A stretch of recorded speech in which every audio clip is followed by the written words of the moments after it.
Good evening, everyone, and welcome to the weeknight. I'm Simone Sanders Townsend with Michael Steele and Eugene Daniels in for Luke. Breaking right now, it's another primary night in America, folks, and Donald Trump is hitting embarrassingly new polling lows. It's very embarrassing, showing the depths of his weakness ahead of the midterms. Also breaking this evening, the Trump Justice Department has sent election monitors to 2 states voting today. And the DOJ is now promising to send 1,000 monitors across the country in November. And later, ABC is now suing Trump's FCC, accusing the administration of using federal power to punish media companies for criticizing the president. Okay. But let's begin with breaking news, folks. It's primary night in 3 states. Here we go. Yes, the first polls of the night just closed in Florida. And voters in the Florida Panhandle, right, still have another hour to cast their votes. So the folks in the Panhandle, y'all can still vote. There's also primaries in Alaska and Wyoming. And in California, there's a special runoff election to fill the House seat to replace Eric Swalwell in Congress. Stay with MS Now for live results throughout the night. Now, when it comes to Florida, there are primary races for governor and U.S. Senate. And in the battle to control the U.S. House, Donald Trump's push to rig the midterms is going to be on full display tonight. Earlier this year, Republicans redrew the state's congressional map to boost their chances in November, hoping to gain up to 5 House seats. So instead of focusing on a new message, what did Republicans do? Well, they just changed the rules of the game. And there's a big reason why they should be worried. Trump is now underwater in Florida, a state he won by 13 points just 2 years ago. A University of North Florida poll finds, well, get this, folks, 51% of likely Florida midterm voters, they disapprove of Trump's job performance. And nationwide, there's a new Reuters poll, and it finds just 33% of Americans approve. That's an embarrassing second-term low that matches the lowest point of his first term. And you frankly don't think that low without losing support from your own base. MS Now's Alex Tabbitt spoke to Trump voters this afternoon in Orlando. You sound disappointed in President Trump, a man you voted for 3 times. Definitely. You know, I thought he was the man. I'm not as fan of him anymore. Thought he was for real, but now I see the people he puts in office, and they're all his buddies. You can't run a country at 80, in my opinion, right? I see a lot of people who are Republicans that I know, that I speak to, are starting to be in the middle, like, neither party's good. We need a third party. A lot of people are going independent. Tonight, Matthew Bartlett and Mo Elleithee are with us. But first of all, to the gentleman that said you can't run a country at 80, he voted for Donald Trump. So maybe they didn't know how old he was going to be.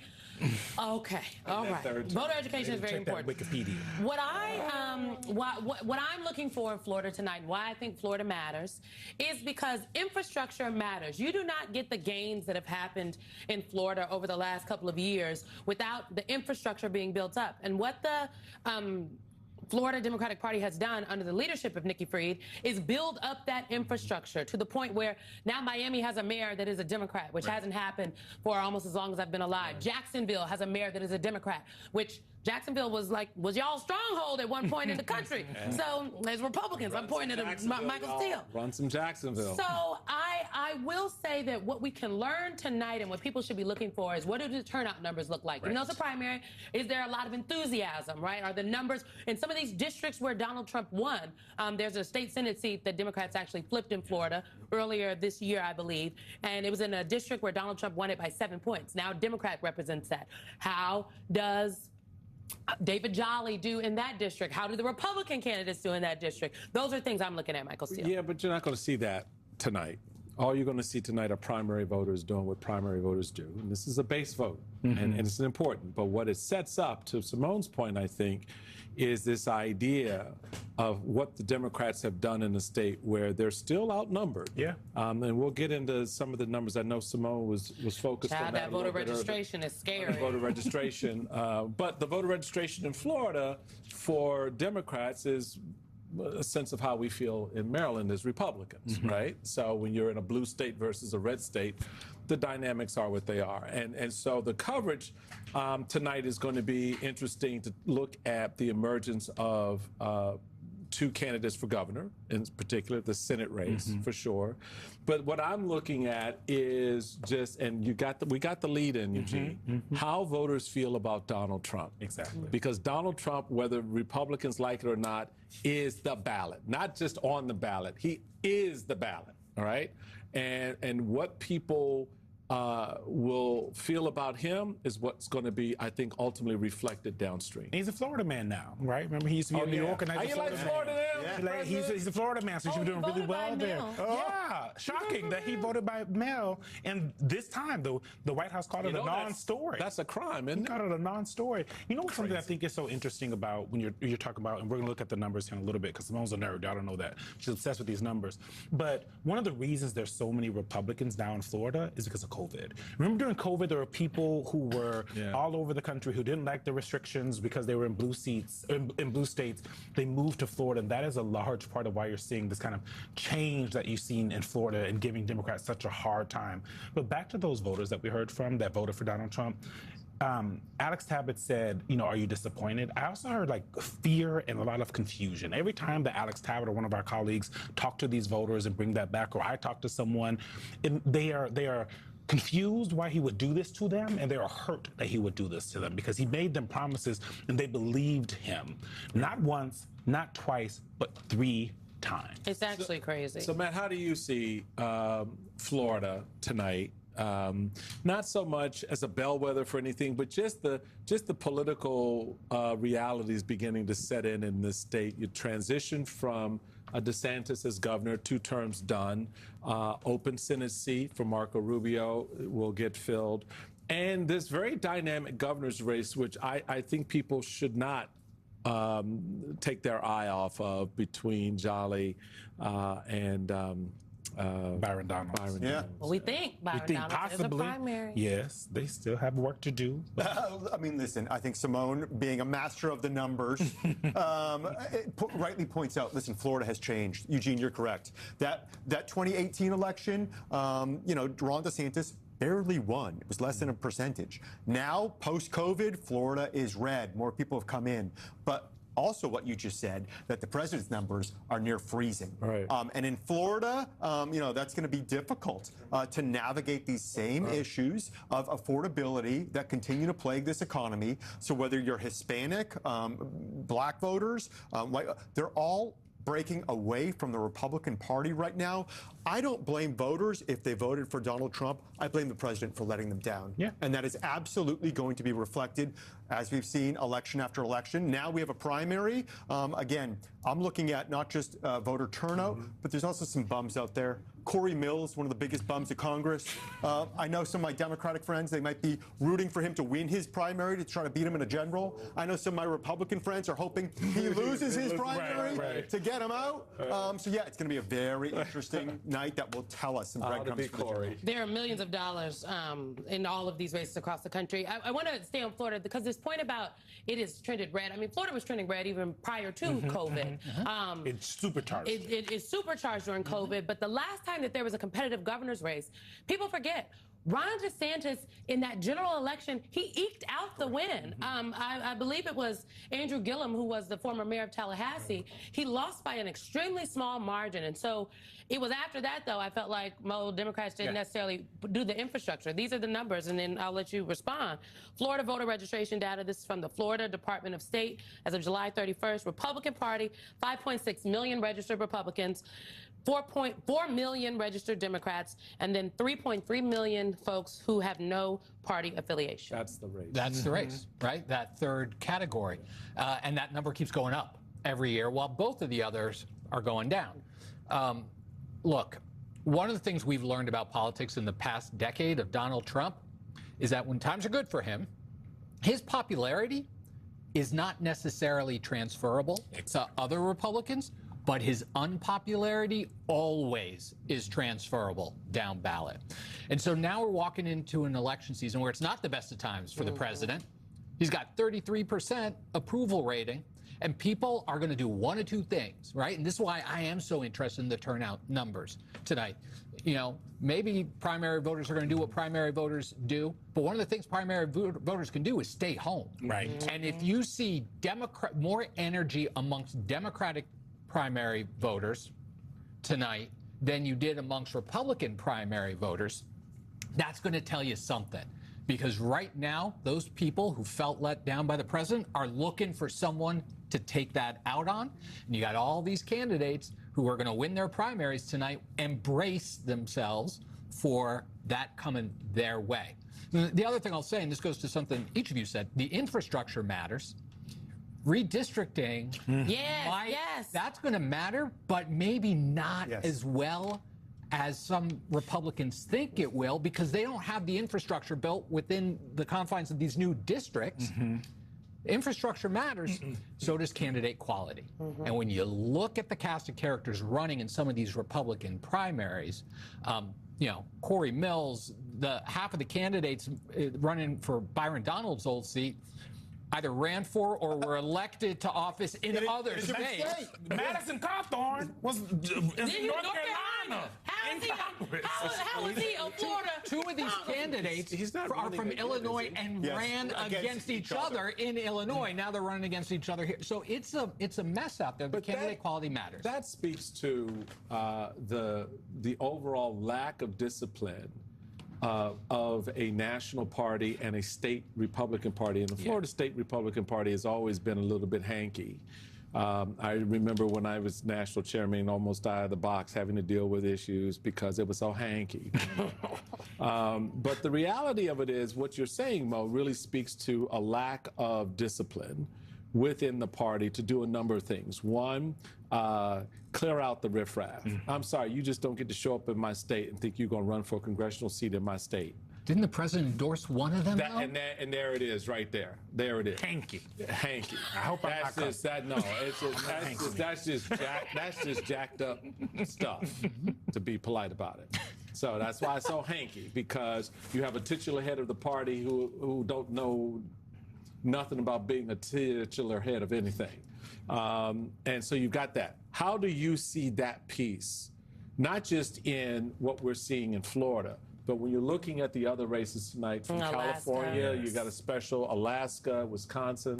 What else do you see? I mean, again, what is our message right now? The number one priority is the economy. And what are we using to motivate our side of the aisle? Ballrooms, arches, you know, everything that the president keeps talking about. Is it as if we just turned on one more fountain in D.C., somehow we would win this election? It is preposterous. My party is devoid of ideas. At best, it is a thank us for the big, beautiful bill. You know, I said earlier, voters don't vote thank you. Sometimes they vote F you. And right now, the American public is quite angry with the amount of economic angst. When we have nothing now, it's as Mo just said, who's coming out? If you're a regular Republican, you probably lost Trump on a while ago. And if you're a MAGA Republican, I'm not quite sure you have. What's your incentive? Precisely. What is the thing that you're getting? Because he made all the promises were made already, right? Like all of these folks that are running for House and Senate, they're going to make big promises. And then but when they get to Congress, can I say Epstein files? Epstein files, the economy, all of the things that Donald Trump promised the American people, Mo. He could have, you know, in Earth 86, he could have come into office and actually done them. He could have not gone out and done terrorists. He could have not gone to war, making the world economy shake and jiggle and have all types of problems. And instead, he did it. And then when you look at this polling, this is polling that you were very interested in, Chairman, from the University of North Florida poll, the numbers in Florida for the president. These are the numbers that are basically everywhere around, like these are very in line with the national numbers. And so this is a president who, I have said it before and I will say it until Donald Trump leaves office, is he does not care about the success of the Republican Party. He cares about the control of the Republican Party, Mo. And for me, it feels like Democrats could take advantage of that. And that is what they're still trying to figure out as we head to November. I think that's right. I mean, Donald Trump defeated the Republican Party before he defeated the Democratic Party back in 2016. And so he feels no connection to the Republican Party. It was the vehicle by which he couldn't run as an independent because we don't elect independents to president of the United States. So he just took over one party. So it has never been his goal. And that's why I've always wondered why so many Republican members of Congress are just so willing to go along with him. Yeah, you and me both. Right? But at the end of the day, you're 100% right. This is a president who promised people things. He also promised them things he wasn't going to do. And he's turned it around. So this is a huge opportunity for Democrats. If Democrats are smart and if Democrats are disciplined and consistent and they just focus on those things. We spent 10 years taking the bait from Donald Trump. Don't take the bait. Donald Trump said he was going to make your life easier. He was going to make your wallet a little bit heavier. The only wallet in the country that's heavier today is his. $2.2 billion in 1 year. Right? And you are still paying more. Instead, he's dealing with his ballroom. He's launching wars that he said he wasn't going to launch. He's not looking out for you. If we can stay laser-like disciplined on that, the redistricting might not help them as much as they think. The redistricting might not help. I know we're about out of time, but Mo also runs the Institute of Politics and Public Service at Georgetown. I was a former fellow. Did you do the program? We're going to have to put you in the pipeline. I'm here recruiting. You kept saying no every time I asked. What? He's very busy.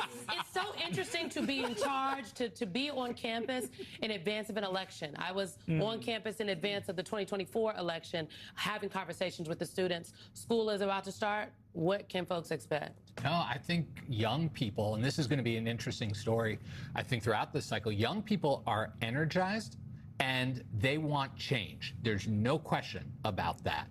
And I think, Donald Trump did well with young people in 2024 because, he didn't win them, but he did better than your average Republican because he was the change agent in that election to a lot of people. He used the rhetoric. He's made the promises that people said was the kind of change they wanted. He has let young people down. They feel let down. They feel betrayed. And so I think you're going to see an energy with young people. He did better with black voters than previous Republicans did. I think you're seeing that swing back. I'm in Florida tonight. I'm so interested to see what turnout is amongst Latino voters in these districts because he did really well with Latinos in the last cycle. This time they are swinging back, it seems like, in the polls. If the energy is in the Democratic primary with Latino voters and with young voters, and you're not seeing it in the Republican primaries, that's something to watch heading into the general. It's something to watch for sure. Mo, Matthew, thank you both very much. We'll be having you back. Stay with us, folks. When we come back, the Trump, He just did on my own show. Goodness. The Trump Justice Department has sent poll monitors to several states voting today in a potential dry run for a much bigger election intimidation operation in November. NAACP General Counsel Kristen Clark is at the table to discuss. And later, former FTC Commissioner Alvaro Bedoya will react to the major lawsuit ABC just filed against Trump's FCC and its, quote, retaliatory campaign against the network. This is The Weeknight.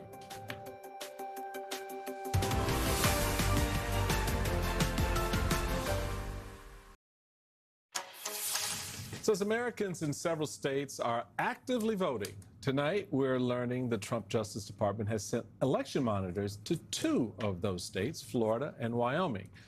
It might be a preview of what's to come in the November midterms. DOJ's Assistant Attorney General for Civil Rights, Harmeet Dillon, told Bloomberg the department plans to deploy 1,000 monitors to watch, quote, election hotspots, whatever the hell that means. So far this primary season, the DOJ has sent monitors to Democratic areas of Michigan, Minnesota, and Arizona. Joining us at the table, Kristen Clark, General Counsel for the NAACP. She is also the former Assistant Attorney General for the Civil Rights Division at the Department of Justice, the role currently held by none other than Harmeet Dillon. Thank you so much for being here with us. I think it's important to hear exactly what Harmeet Dillon said about November election monitors. She said this yesterday on Bloomberg. Take a listen. We are still formulating our final list, but, the places where there may be language issues, the places where there may have been access of disability rights issues, places where there may be voter fraud issues. We see a problem, frankly, with some election officials refusing to clean up their voter rolls and knowingly allowing non-citizens, for example, to stay on the voter rolls. Those claims that she is making about knowingly allowing non-citizens to be on the voter rolls is a lie. Also, those microphones were crazy. I'm like, why are they on the table? Like, strike them, Bloomberg, get them out of here. Those things that she's saying are a lie. The history, if you could just talk a little bit about the history of election monitors, election observers, I thought that this really came to a head after the passage of the Voting Rights Act of 1965, where the government wanted to ensure that jurisdictions were complying with the law. It feels like this administration is turning that on its head inside out for reasons unbeknownst to us. Oh, we know why. Right. They So want to say the very election. under the Voting Rights Act, there is a process for deploying what were known as federal observers. That process was shut down after the Shelby County decision. Now, what the justice has done is periodically deployed election monitors, volunteers who go out when there are colorable complaints from the public about voter intimidation or language access barriers that might be faced by certain communities. I am confident that members of the public are not calling this Justice Department for help, and that they are not wanted or needed inside polling sites across our country. So I'm deeply concerned about this effort. I will say that there is no statutory justification for sending federal election monitors inside polls. When I led the Civil Rights Division at the Justice Department, jurisdictions would sometimes give us consent where we had a good faith basis to be on the ground helping ensure voter access. This Justice Department has weaponized the Voting Rights Act and at every turn has taken actions to discourage and deter people from voting. This election monitoring effort is something that we should all be skeptical about, and I think something that officials should resist. If this Justice Department comes knocking at your door, tell them you're not needed. That you'll focus on the issues they claim that they're concerned about. They are there for no good purpose but to cause mischief.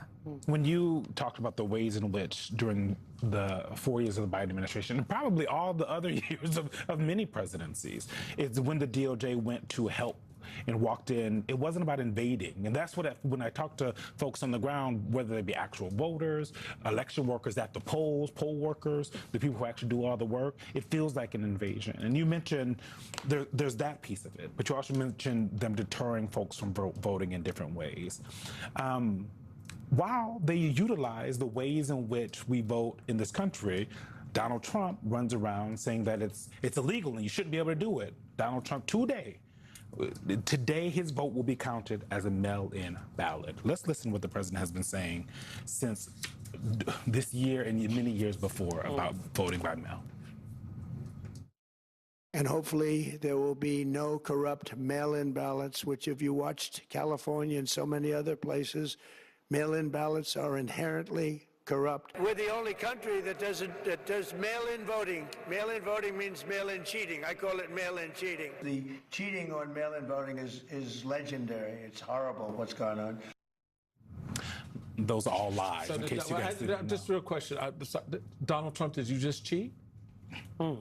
You must have just cheated. So y'all do something with that ballot. Yeah, Florida. Should the Justice Department be investigating the president by his own I think standard? by his own standard, he's cheating. This is what the White House had to say about the president voting by mail, because obviously when people found out, reporters had questions.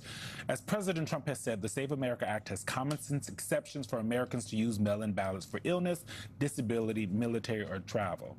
He's not doing any of those things. I don't think. He's not sick, he's not disabled, he's not in the military, and he's not traveling. But anyway, universal mail-in voting should not be allowed because it's highly susceptible to fraud. As everyone knows, the president is a resident of Palm Beach and participates in Florida elections, but he obviously primarily lives at the White House in Washington, D.C. This is a non-story. Yeah. It's not a non-story. This is a carefully coordinated scheme that we have seen by this administration to keep certain voters away from the ballot box. Sue states to get their private voter registration list. They are 23. They've lost 23 cases to date. Weaponize the Voting Rights Act. Target language minority voters. Shut down the legitimate cases that we brought under the last administration to stand up and protect voting rights. Promote myths and misconceptions about mail voting, weaponize the United States Postal Service to deny people access to mail ballots. We are in court fighting back against this administration's efforts to suppress the vote this election cycle. What I want the public to know is that vote by mail has been a central part of the democratic process for more than 150 years. 30% of Americans voted by mail in the last presidential election. We will continue to fight back inside and outside the courts against this administration's relentless campaign to suppress the vote this midterm cycle. What I want Republicans to know is, how the hell do you think you've been winning elections? I mean, y'all used to whoop our tails on the vote by mail. I can tell you what we did in 10. I can tell you what I did when I ran for lieutenant governor in Maryland in 2002. So all of this nonsense, y'all sit there and listen to this president trash mail-in ballots as he picks up a pen and fills in his mail-in ballot, folds that ish up, hands it to an aide, puts a stamp on it, and then put it in the mailbox. It is safe, it is secure, and every American should feel free to avail themselves of vote by mail. Thank you very much. Cycle. Thank you very much. The part two of what I have to say is I just want to address one other thing from in the 30 seconds I have left. She just told me I got 30 seconds. We'll make this quick, y'all. This non-citizen voting crazy that the president likes to claim. Case records show that federal prosecutors have charged just 129 people under a federal, quote, voting by alien statute created by Congress in 1996. More than 2/3 of those prosecutions, 86, have been filed during, guess what? Trump's 5.5 years in office. Now, in none of those cases did prosecutors allege a coordinated effort to influence an election, and no defendant was accused of being paid to vote. Instead, many appeared to stem from voter confusion, miscommunication with election officials, or administrative errors. You have the last word in 15 seconds. All of this is a pretext to try and suppress the vote this election cycle. The NAACP is going to continue to stand up to make sure that all eligible voters, Black, Latino, people of color, people with disabilities, everyone is able to have voice this democratic cycle. What she said. Kristen Clark, thank you so much. We appreciate you as Thank always. you for having me. Ahead, former FTC Commissioner Alvaro Bedoya is here to break down the First Amendment lawsuit just filed against Trump's FCC. We're going to get into it because it's happening right here on the weeknight.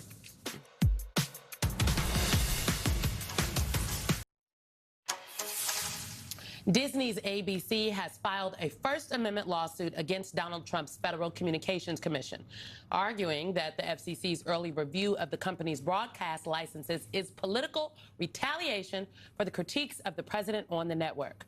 Now, ABC issued a dire warning in today's lawsuit, writing, quote, "If the administration gets its way, the message to every media company in the country will be unmistakable.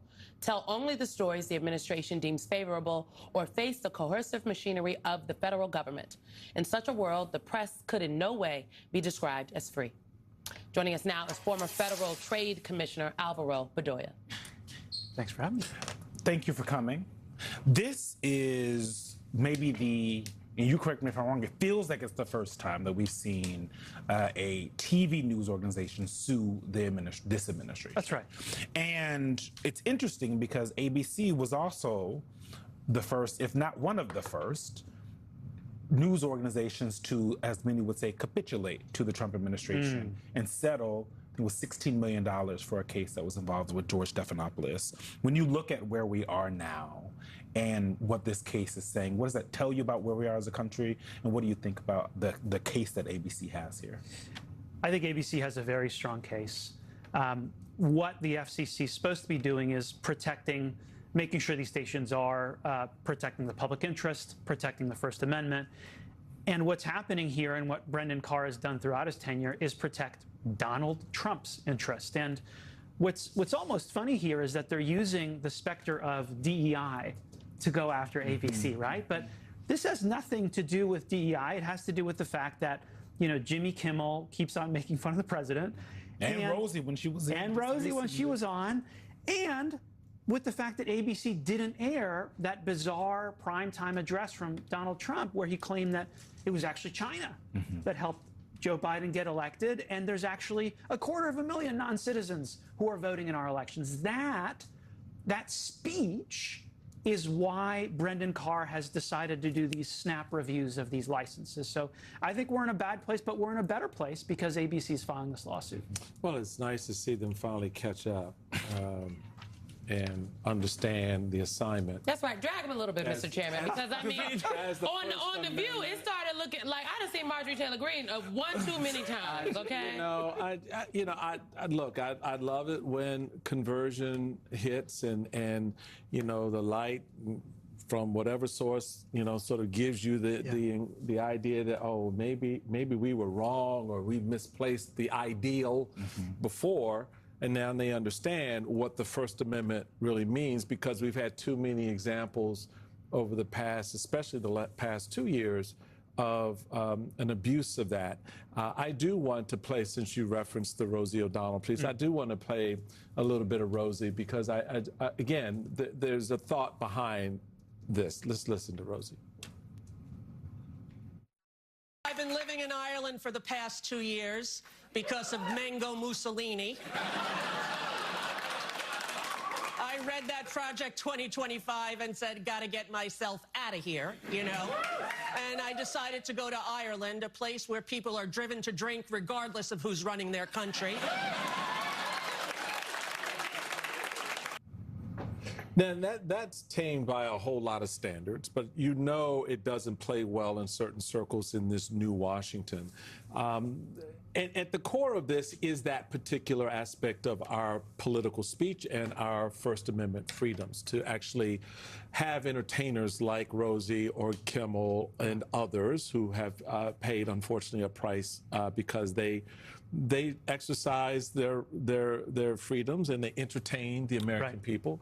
How do we see more of this now on the heels of this ABC lawsuit? Do you think that CBS is a special case? That we have to call people to talk about them. But they're the perfect case because that shows how the pressure changes things. How the pressure changes things. So how do you see that? Playing out. I mean, in light of what you said at the beginning about what this, in answer to Eugene's question.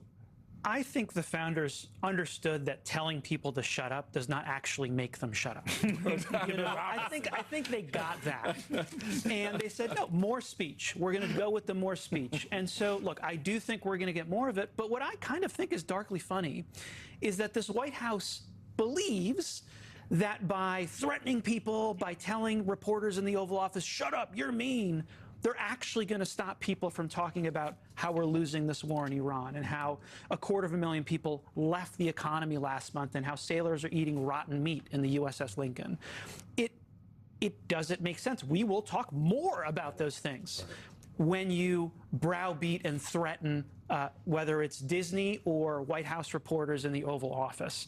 So I do think we're on an upward trend, and I don't think the White House is helping by telling people, no, let's talk about DEI. Let's talk about how you are mean and your kids will be ashamed of you because you're so mean to me. Maybe I'm a little bit pessimistic. I want to believe we're on an upward trend, Alvaro. I do. But the information infrastructure in this country is under attack. And you don't have to ban speech in America to chill it, right? And this administration, I think, has understood that very well. So Brendan Carr does things like go after ABC for the licenses, or just broadly anyone, and then says we're going to use ABC as a test case. There's the Sinclair and other folks who are trying to buy up local media outlets, and then there's a certain slant in which way they present the news. I'm using quotes for the people listening. There's folks like Elon Musk or the Ellisons. Elon Musk buys Twitter. The Ellisons, they have a stake in TikTok, and it has changed. And now they own CBS, and now there's this merger situation on the forefront. And they've made promises about what they would do at CNN, for example. And then you've also got the president then attacking journalists repeatedly in the Oval Office. The latest attack on Kristen Holmes, the CNN journalist, who was literally just doing her job. I believe that they want to crush the will of not just the people in this country, but this government. They want to crush the will of the press and anybody in the information economy so that they think twice before they say or do something. They want Kristen Holmes to think twice before she asks another question in the Oval Office, and the other mainstream reporters to do the same. And I haven't seen anything from the White House today. I didn't watch any of the live streams, but I hope Kristen Holmes continues to ask her questions because they're real. Immediately after. She did immediately after. Continue to ask more questions. Would Kristen Holmes not have to think twice if she had the part of the backbone there would be the newsroom behind her that made it very clear, you come after her, you come after us. Right. And they released a statement immediately after. She's a CNN reporter, am I right? Right. Mm-hmm. CNN is about to be bought, hopefully not, by Paramount. And look, maybe I am being too rosy. This is the next check, right? Paramount is poised by Warner Brothers. They control CNN. And, it's an election day, an election year. I think it's kind of funny that Brendan Carr isn't talking about this merger, because I was just in Georgia where dozens of camera operators, sound guys, costume designers, etc., said this merger will cost me my job. Brendan Carr has the tools to stop this merger. And they're saying that because there are more movies now and production being done in Georgia than in California at this point. That's exactly right.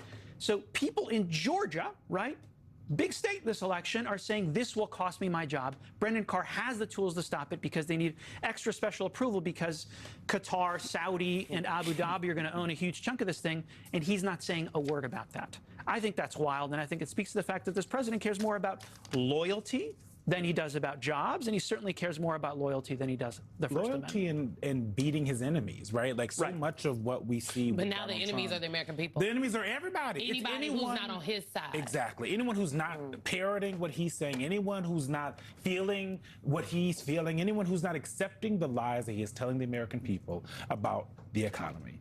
No economist worth their salt is telling anybody that this is a great economy. Right, and that is the thing that like you said, they can't get rid of all of the things. That is something they can't get rid of no matter what they do at the FCC. Alvaro Bedoya. Thank you. Reporters fake. The only fake is Trump. That's a fake president. Well, Alvaro, we appreciate you because he's about to get us in trouble.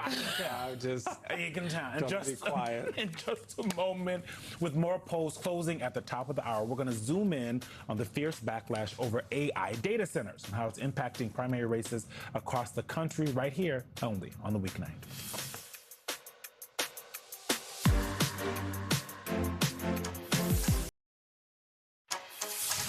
We are just minutes away from the last polls closing deep down in Florida. And as we wait for those results to come in, we want to highlight a growing issue animating voters, maybe you, in that state and across the country. AI data centers. According to a Politico poll from last month, just over 40% of Americans would oppose the construction of a data center in their area. Less than a quarter would support such construction.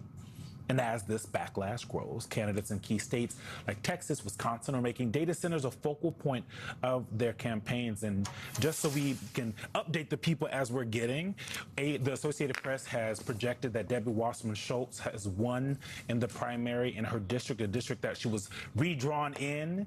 And as Simone knows and has said, the folks in the black folks around, and maybe not in CD20 because they clearly took her in, are very upset. Well, look, I think looking at these numbers on the screen, first of all, Congressional District 20, Democrats should have cleared the field. At least the black Democrats in the district should have gotten together, decided, look, I know we all want to see. Why are they upset? This is the person that we need to put forward. They're upset because this district is has historically been represented by a black person, an African American. And after redistricting, many of those seats, some of those seats went away. And so Debbie Wasserman Schultz got a lot of backlash from folks locally in Florida and frankly, the Congressional Black Caucus here in Washington, D.C., for choosing to run in that district. She said that she has a right to run. The district that, as it stands now, was partly represented. She lives in the district. Yes, she was partly represented pieces of it before.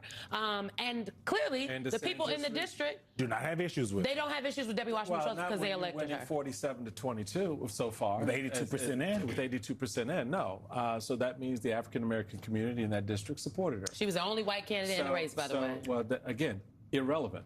I think it matters. Irrelevant to those voters because if it mattered. I guess I'm saying it matters because there were a lot of candidates in the race, and had the black candidates consolidated, and instead of like 6 people or whatever, not early enough. Consolidated around Debbie Wasserman Schultz. I mean the black candidates. Had the candidates gotten together. If all 3 of us decide we running, and let's just say we running for a random green because I ain't running as a Republican, and we're splitting the votes. Yeah. It's better if we get out and let you try because you have the best chance. But that means people got to be humble. Right. People got to be humble, or somebody got to tell them to do it. After 70 years of doing this, we still haven't figured that part out as a black community. So then we cannot be mad now, can we? So not you speaking with us like you was a Democrat. I think I'm just saying I've done enough elections and have dealt with enough of these situations and scenarios to know that if you want a certain outcome, you need to work towards that outcome. What does it say about the leadership of the party apparatus, both in Florida and CBC, that they couldn't get that consolidation? They don't have the mojo to move anything. Yeah. And at the end of the day, candidates, and this is the new reality and why parties are becoming less and less relevant in a lot of these races, candidates are setting the terms of how they're dealing with voters, and voters, as you know, and this is all from the money piece, right? And Citizens United, that sort of opened up the door where I don't need a party to go through to get to candidate Simone. I don't need your established organization. I'm going to go direct to Simone, and I'm going to create that relationship. That's what Debbie Wasserman Schultz did. The black community said, okay, we know you, we like you. Black folks may be mad, but little thing called politics. Next, the primary conversation continues on All In, folks, with Florida Congressman Maxwell Frost joining the show as polls close in his home state. That is at 8 o'clock Eastern, right here on MS Now. We will be right back. All right, folks, that does it for the weeknight, but we'll see you back here tomorrow at 7 p.m. Eastern. And a reminder, on Saturday, September 26th, we're hosting our annual live community event together in Texas, We the People 2026. Get your tickets now. Thanks for watching. All In starts right now. Get those tickets right now.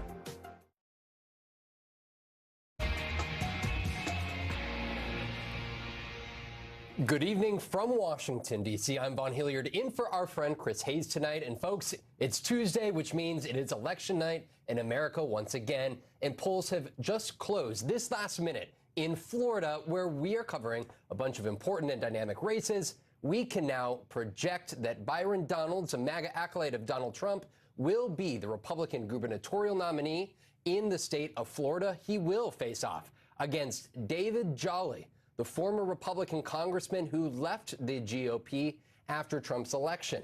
At the top of the marquee race tonight is the race to replace the state's term-limited Governor Ron DeSantis. That is the race.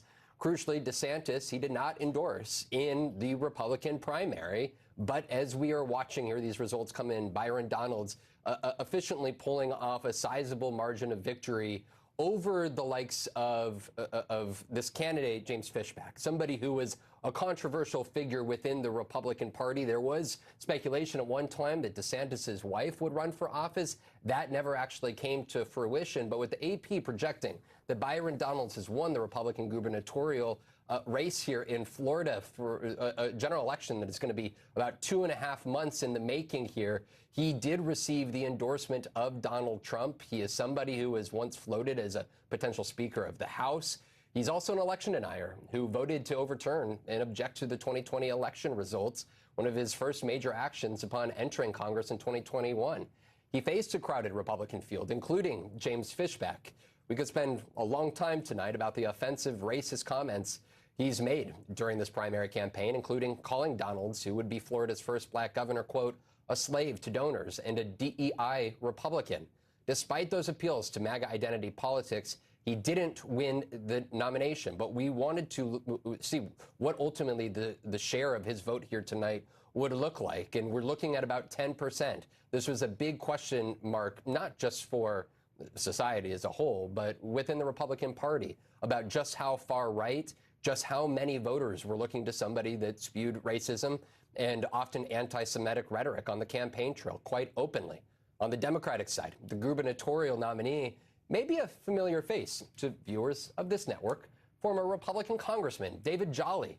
He left the GOP following the first election of Donald Trump. Jolly will be the second consecutive Democratic gubernatorial nominee to have defected from the opposition after Charlie Crist lost to Ron DeSantis in 2022. Jolly decisively pulling off this Democratic nomination. There were other candidates that had been in the race before backing out. In Jolly, the one-time Republican, winning by a sizable margin here tonight. David Jolly, will join us here later from Miami, from his campaign rally there. We'll be talking to him in just a bit. But we're also following the state Senate race, which has flown under the radar. AP now projects that incumbent Ashley Moody will be the nominee in the special election. This is to finish out the final 2 years of Secretary of State Marco Rubio's term.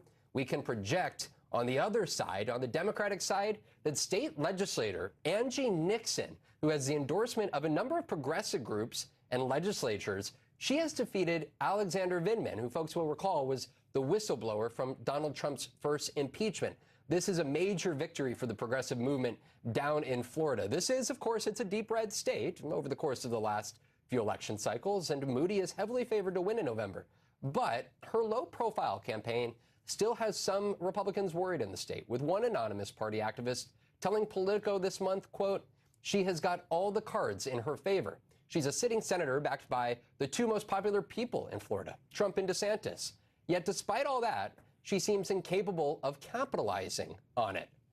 There are also a number of very interesting House races in the Sunshine State that we're watching the results come in for. On the Democratic side, Congressman Jared Moskowitz, who has earned some criticism for his hardline pro-Israel views, is facing a primary challenge from Oliver Larkin, a Democratic socialist. We're looking at the results there, and it appears that we have projected the winner of this race to be Jared Moskowitz in his race against the Democratic socialist Oliver Larkin here. We're also looking at 11-term Congresswoman Debbie Wasserman Schultz, who currently represents Florida's 25th district, which was reformed in the Republicans' mid-cycle redistricting scheme earlier this year. We are now looking at the results in real time. You're looking at it with me. She has, in fact, won the nomination in the state's new 20th district. Now, this is notable. She jumped over into this different district and entered what was a crowded primary field of several black candidates in this plurality black district. Wasserman Schultz, who is white, she had taken some heat for that decision as black voters across South Florida worry their votes were diluted as a result of the Republican gerrymandering earlier this year during that redistricting effort. And regardless, we were looking at the results here, and she nearly pulling off 50% of the vote share there. Next door, in the state's 19th district, we're going to look over at the Republican side, and let's just say we're going to watch this race because these are the candidates fighting it out. Madison Cawthorn, remember that guy? Well, he's in the running to return to Congress after losing his seat in North Carolina. You might recall him for his fervent denial of the 2020 election results or for his unsubstantiated claims that prominent Republicans engaged in drug-fueled sex parties. Well, he moved to Florida, and he's taking on a former New York congressman. Yes, I said New York. This former congressman moved to Florida, too. But this one, he's Chris Collins, who was sentenced to 26 months in prison for insider trading in 2020. Well, so how can he run here? Well, he was pardoned by Trump that same year before Trump left office. Collins is one of two candidates on the ballot in that district pardoned by the president because, well, also running is John Strand. He's a January 6th defendant who breached the U.S. Capitol and spent about a year in federal prison before receiving his pardon. Meanwhile, in the state's 7th district, the embattled Republican Congressman Corey Mills is trying to hold on to his seat. He's under an ethics investigation for allegations of domestic abuse, which he denies. He's also facing claims of campaign finance violations, which he also denies. MS Now reported just last month he's even under DOJ investigation. Should Mills make it out of this primary, Democrats see his district as a potential flip opportunity in November. Now, outside of Florida, we know a bunch of you are voting elsewhere too, and our team is keeping very close tabs everywhere, including for folks way out west and way up in the north, including over in Alaska, a place where Democrats hope Mary Peltola could expand their Senate map potentially. It's kind of a strange system in Alaska where everyone runs in the same primary today, regardless of party. And then the top 4 candidates, they'll run again against each other in a ranked choice election system in November. Now, interestingly, Senator Dan Sullivan, the Republican incumbent, well, get this. So he's not the only Dan Sullivan on the ballot. Alaska, you're about to get a lot of special attention in the months ahead in what we expect to be a big race and one that Democrats hope to potentially have an opportunity to pick up a seat in. And over in California, there is a runoff election in the Democratic primary to replace the former Congressman Eric Swalwell. AIPAC is spending millions against progressive state Senator Aisha Wahab, who is running against the more moderate Melissa Hernandez. But we begin this evening, as we started, with the results that you guys were all watching in real time with me on the screen. Florida, Florida, Florida. Ali Velshi is MS Now's chief data reporter, and he joins me at the big board. Ali, you were getting these numbers in one big batch here at the same time. Yeah. At the top of the ticket, could we start there with the governor's race when we're looking at the questions around Byron Donalds and whether he was going to be able to pull off a primary victory? Can you take us into the numbers of what you're seeing? Absolutely. And by the way, Florida has 2 time zones, so you can see everything here is in the central time zone. So this part of the state's been closed for an hour, which is why we are able to get the statewide races as quickly as we are. Byron Donald, this is kind of amazing. When you look at this in his race for governor, 81% in, he's now the projected winner with 48.8% of the vote. He's running against a whole bunch of people, and that wasn't enough to actually split the vote enough. I mean, it'd be kind of amazing if he wins with more than 50% of the vote. Byron Donalds, as you said, election denier, very MAGA guy, was in the front run as the speaker before Mike Johnson won. Remember, there were all those votes about that. So Byron Donalds is going to be the Republican candidate for governor. David Jolly with 84% in. He's way ahead of the pack. I mean, there are a bunch of people running against him, but with 84% in, he's already at 61.6, and the Associated Press has called him the victor in that race. The Senate on the Democratic side, this is interesting. Alexander Vindman has been the higher profile guest, the higher profile candidate. As you remember, he's the one that kicked off Trump impeachment #1. He was in the room where the phone call was made with Donald Trump to Volodymyr Zelensky, in which he sort of said he wanted dirt on the Bidens. He went public with that. He and his brother were both, as a result, drummed out of their positions in the administration. His brother, now a congressman in Virginia, Alexander Vindman, trying to become the United States Senator. That's not going to happen now. The Associated Press has predicted that Angie Nixon is going to be the candidate there. And, of course, Ashley Moody, as you mentioned, with 83% in, the Associated Press has confirmed that the incumbent who replaced Marco Rubio will be the Republican in that race. And, again, I want to show you there were, a few people running in that race. To a couple of the House races that you were just talking about, on the west side of Florida, in the 19th district with 98% in,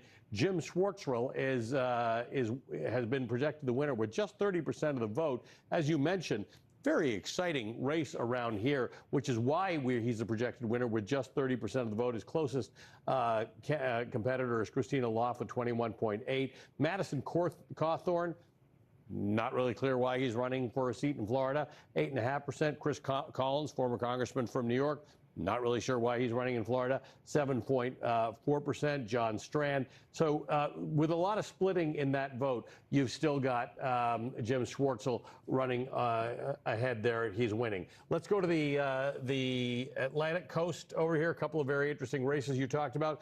In the 25th, this goes all the way from Miami, Sunny Isles Beach, Hallandale, Hollywood, and into Fort Lauderdale on the ocean side. Jared Moskowitz with 86% in, 64% of the vote. He is the projected winner there against Oliver Larkin, taking him on as a Democratic Socialist and as somebody whose views on Israel are very different. The 20th district, now this is interesting. Debbie Wasserman Schultz, this is not her district. She moved in here. It was redistricted.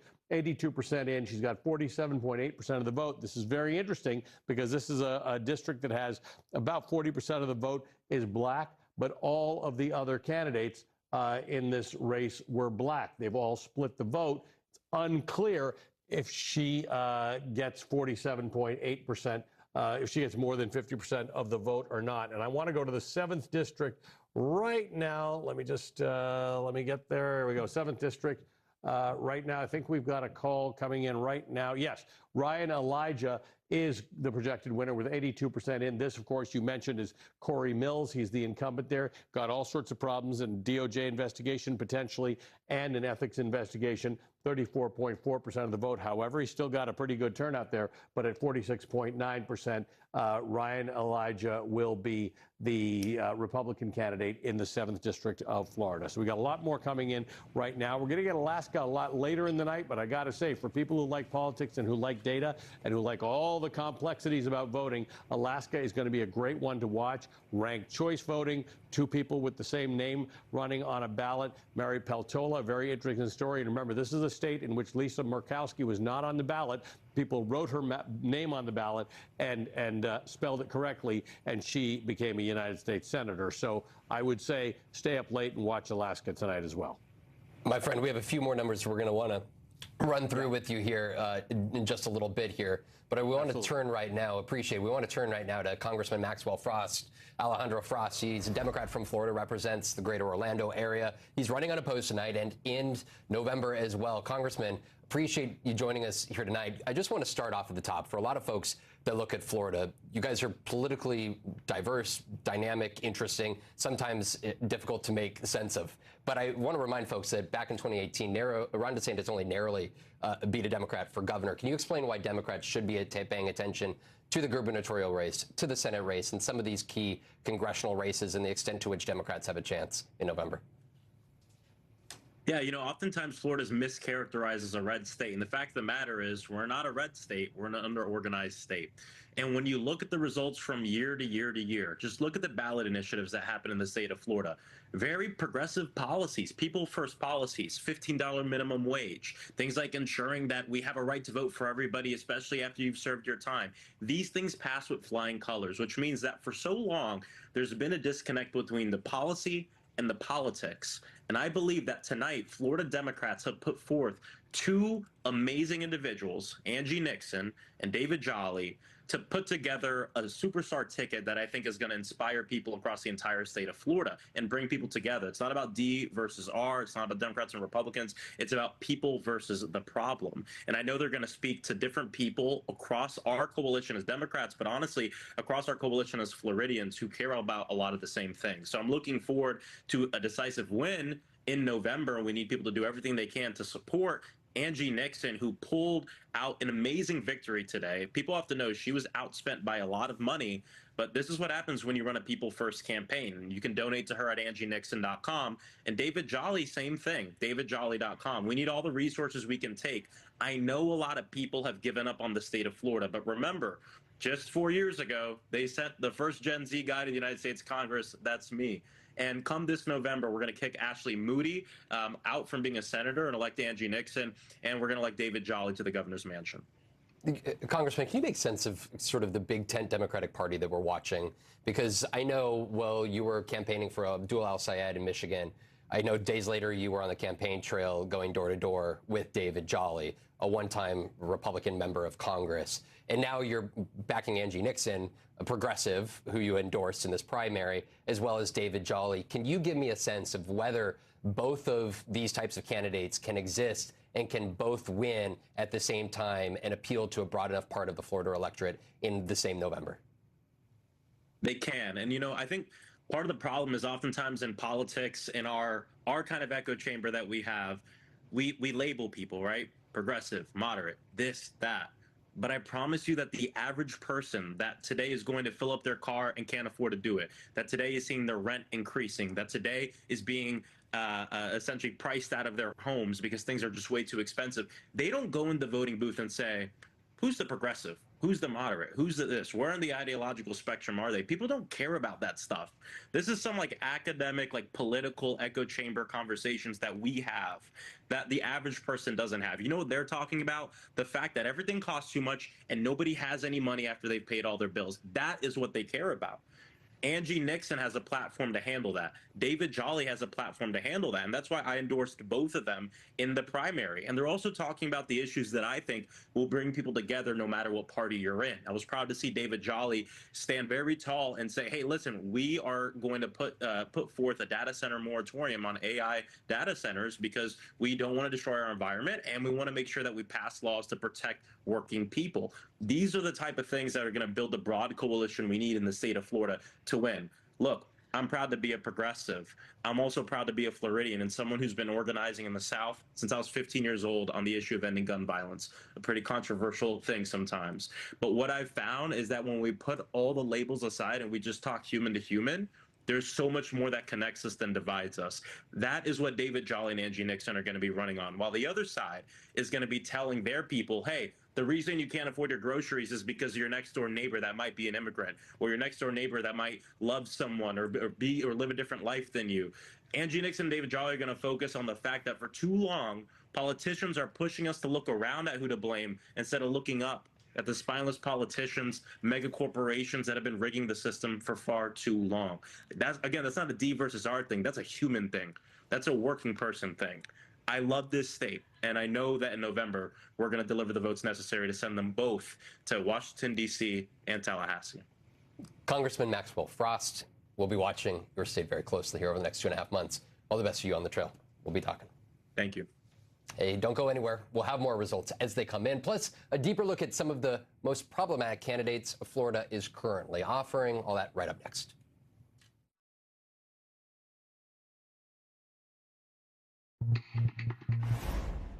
We're watching those live results coming in real time from Florida's key races tonight. Arguably, the most notable race is the gubernatorial primary, where Congressman Byron Donalds has won the Republican nomination. Donalds had been endorsed by Trump, while Governor Ron DeSantis had stayed out of the race. Donalds will face off in November against Republican-turned-Democrat David Jolly, who has won the Democratic nomination. David Jolly, will join us later this hour. Then there is the newly redistricted 25th Congressional District, where incumbent Democratic Congressman Jared Moskowitz has defeated Democratic Socialist Oliver Larkin, who ran to the left of Moskowitz on both foreign and domestic policies. And in the 7th Congressional District, incumbent Republican Congressman Corey Mills, he's lost his primary bid to Republican challenger Ryan Elijah. Mills had faced allegations of domestic abuse, which the House Ethics Committee opened an investigation into last fall. Mills has denied the allegations, but DeSantis did not endorse him.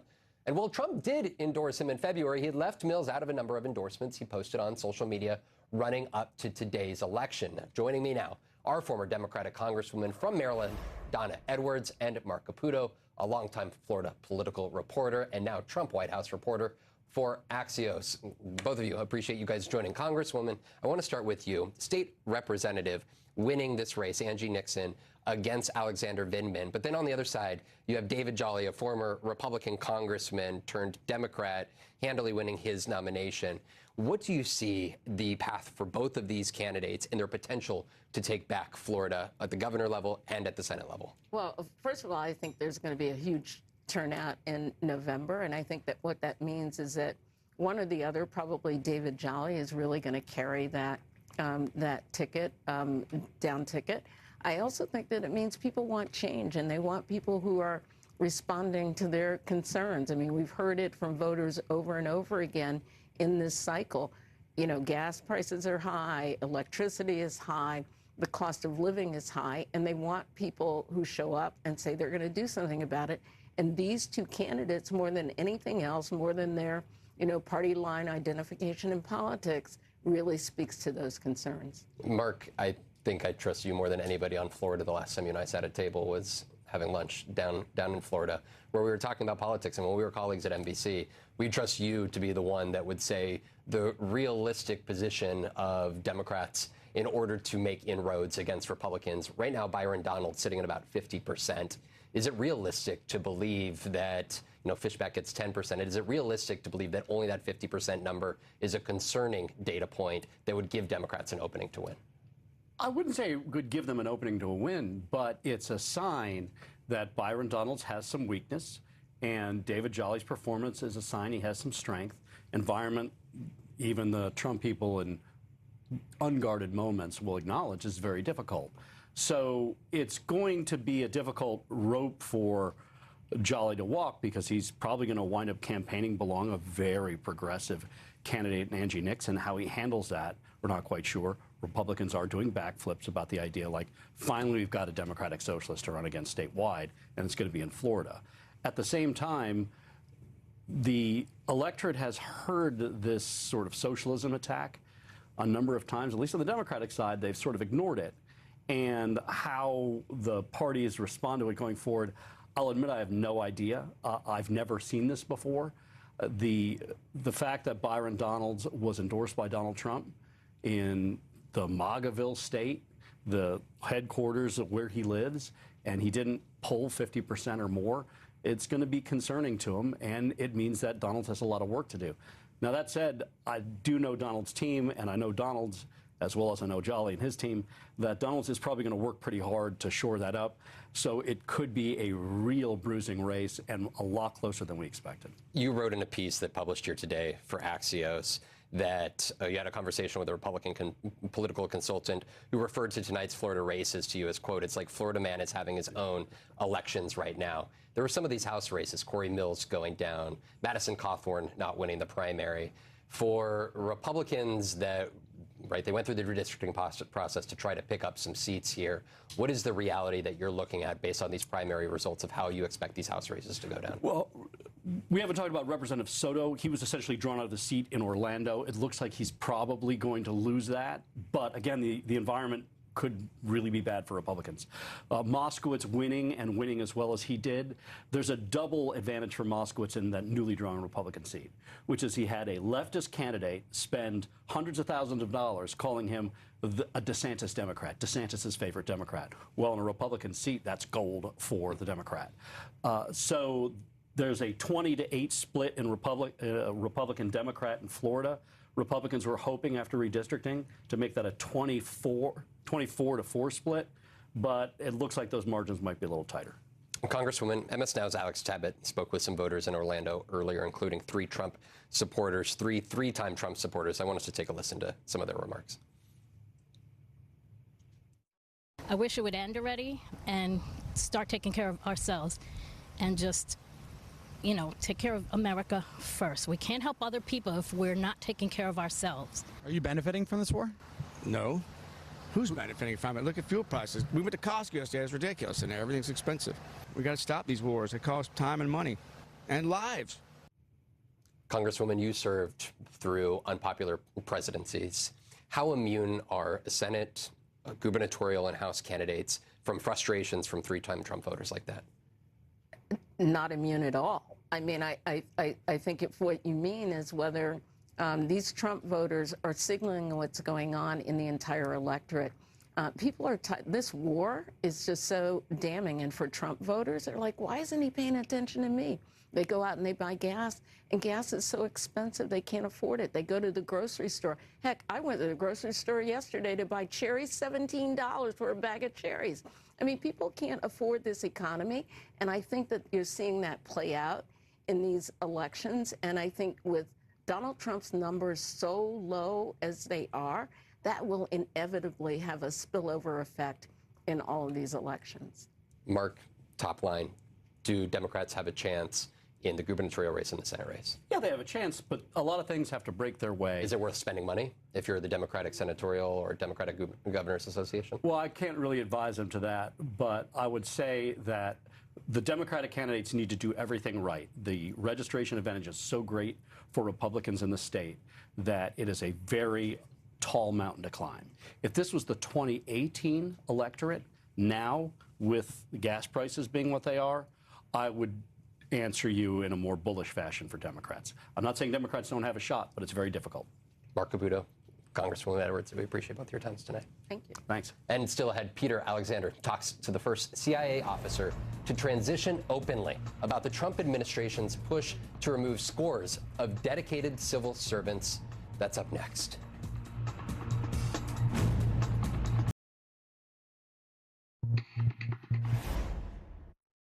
Someone decided within the White House that the best way to get rid of me was to bring in an outside internet provocateur.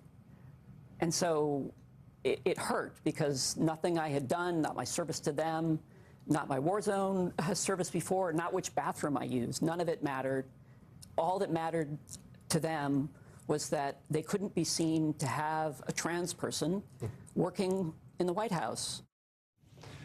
Julia Curley, the woman you just heard from, is the first CIA officer to transition openly and keep serving. She made her transition in 2013 and has traveled to dozens of countries and war zones and worked in multiple administrations, including a tour of duty giving Donald Trump's first vice president, Mike Pence, his daily intelligence briefings.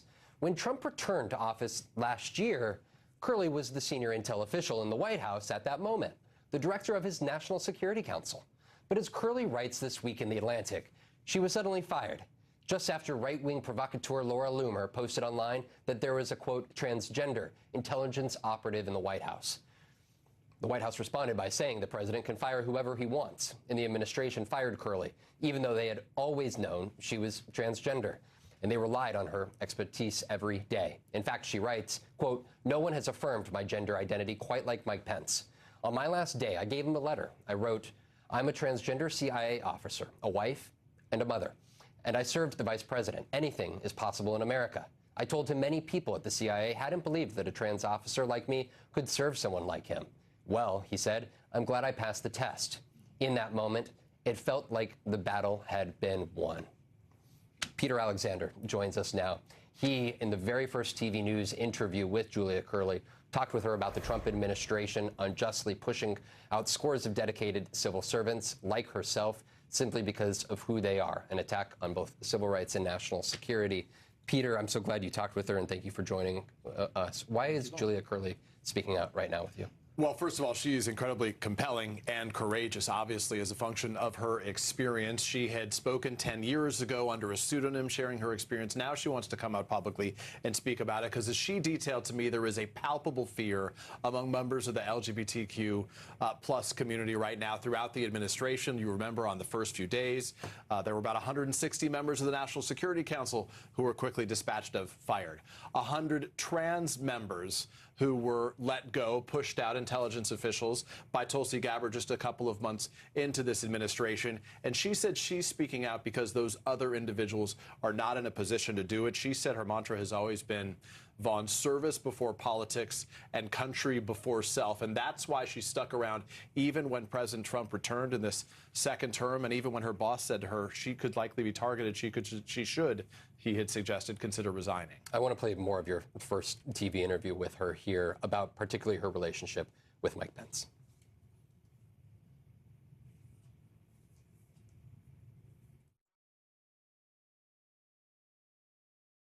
When the opportunity came to be put forward to be the vice president's briefer, I was certainly not unaware of Mike Pence's background and how he's perceived in my community. And I don't pretend to know what he truly believes in his heart. What I can tell you is how I was treated, which was with profound respect and dignity.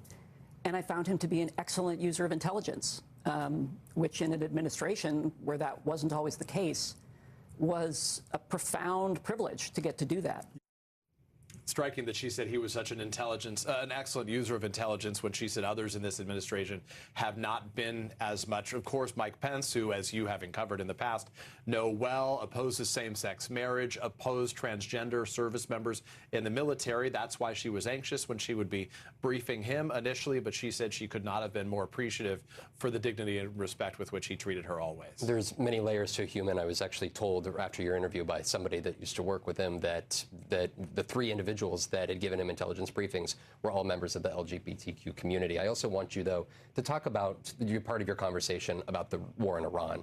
There's a reason that she was the one giving these daily briefings to the White House National Security Council. Yeah. Can you explain what her view is of this situation? Well, she's particularly informed on this. I've covered the administration, I should say, White Houses for almost 14 years. I've never interviewed a briefer, no matter their gender, their background, their race, they're nothing.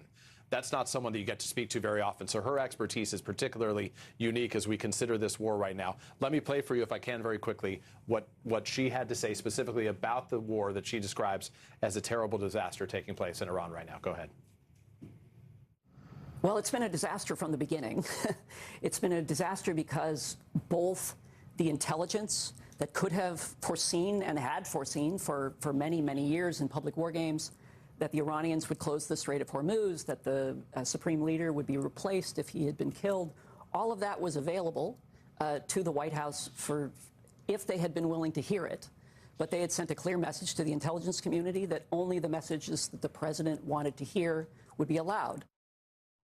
She called this war, Vaughn, a terrible mistake. She said as it relates to the NSC, the sort of getting rid of the National Security Council that has long existed, she said was terribly problematic. She said for a variety of reasons, the least of which is that would have helped ensure that the functions of U.S. government were in place as these decisions were being made. She says as a result of this war of choice and the lack of a national security system that existed there was no evacuation plan in place for U.S. diplomats throughout the region, and 500,000 Americans across the Middle East were left stranded, many of whom wanted to try to leave as that war was beginning. In effect, what she said is that this does not have to be, it need not be this way, and she wanted to share her story because regardless of her individual experience, she wanted to make sure people were aware of what she witnessed behind the scenes. Of course, Julia Curley was fired.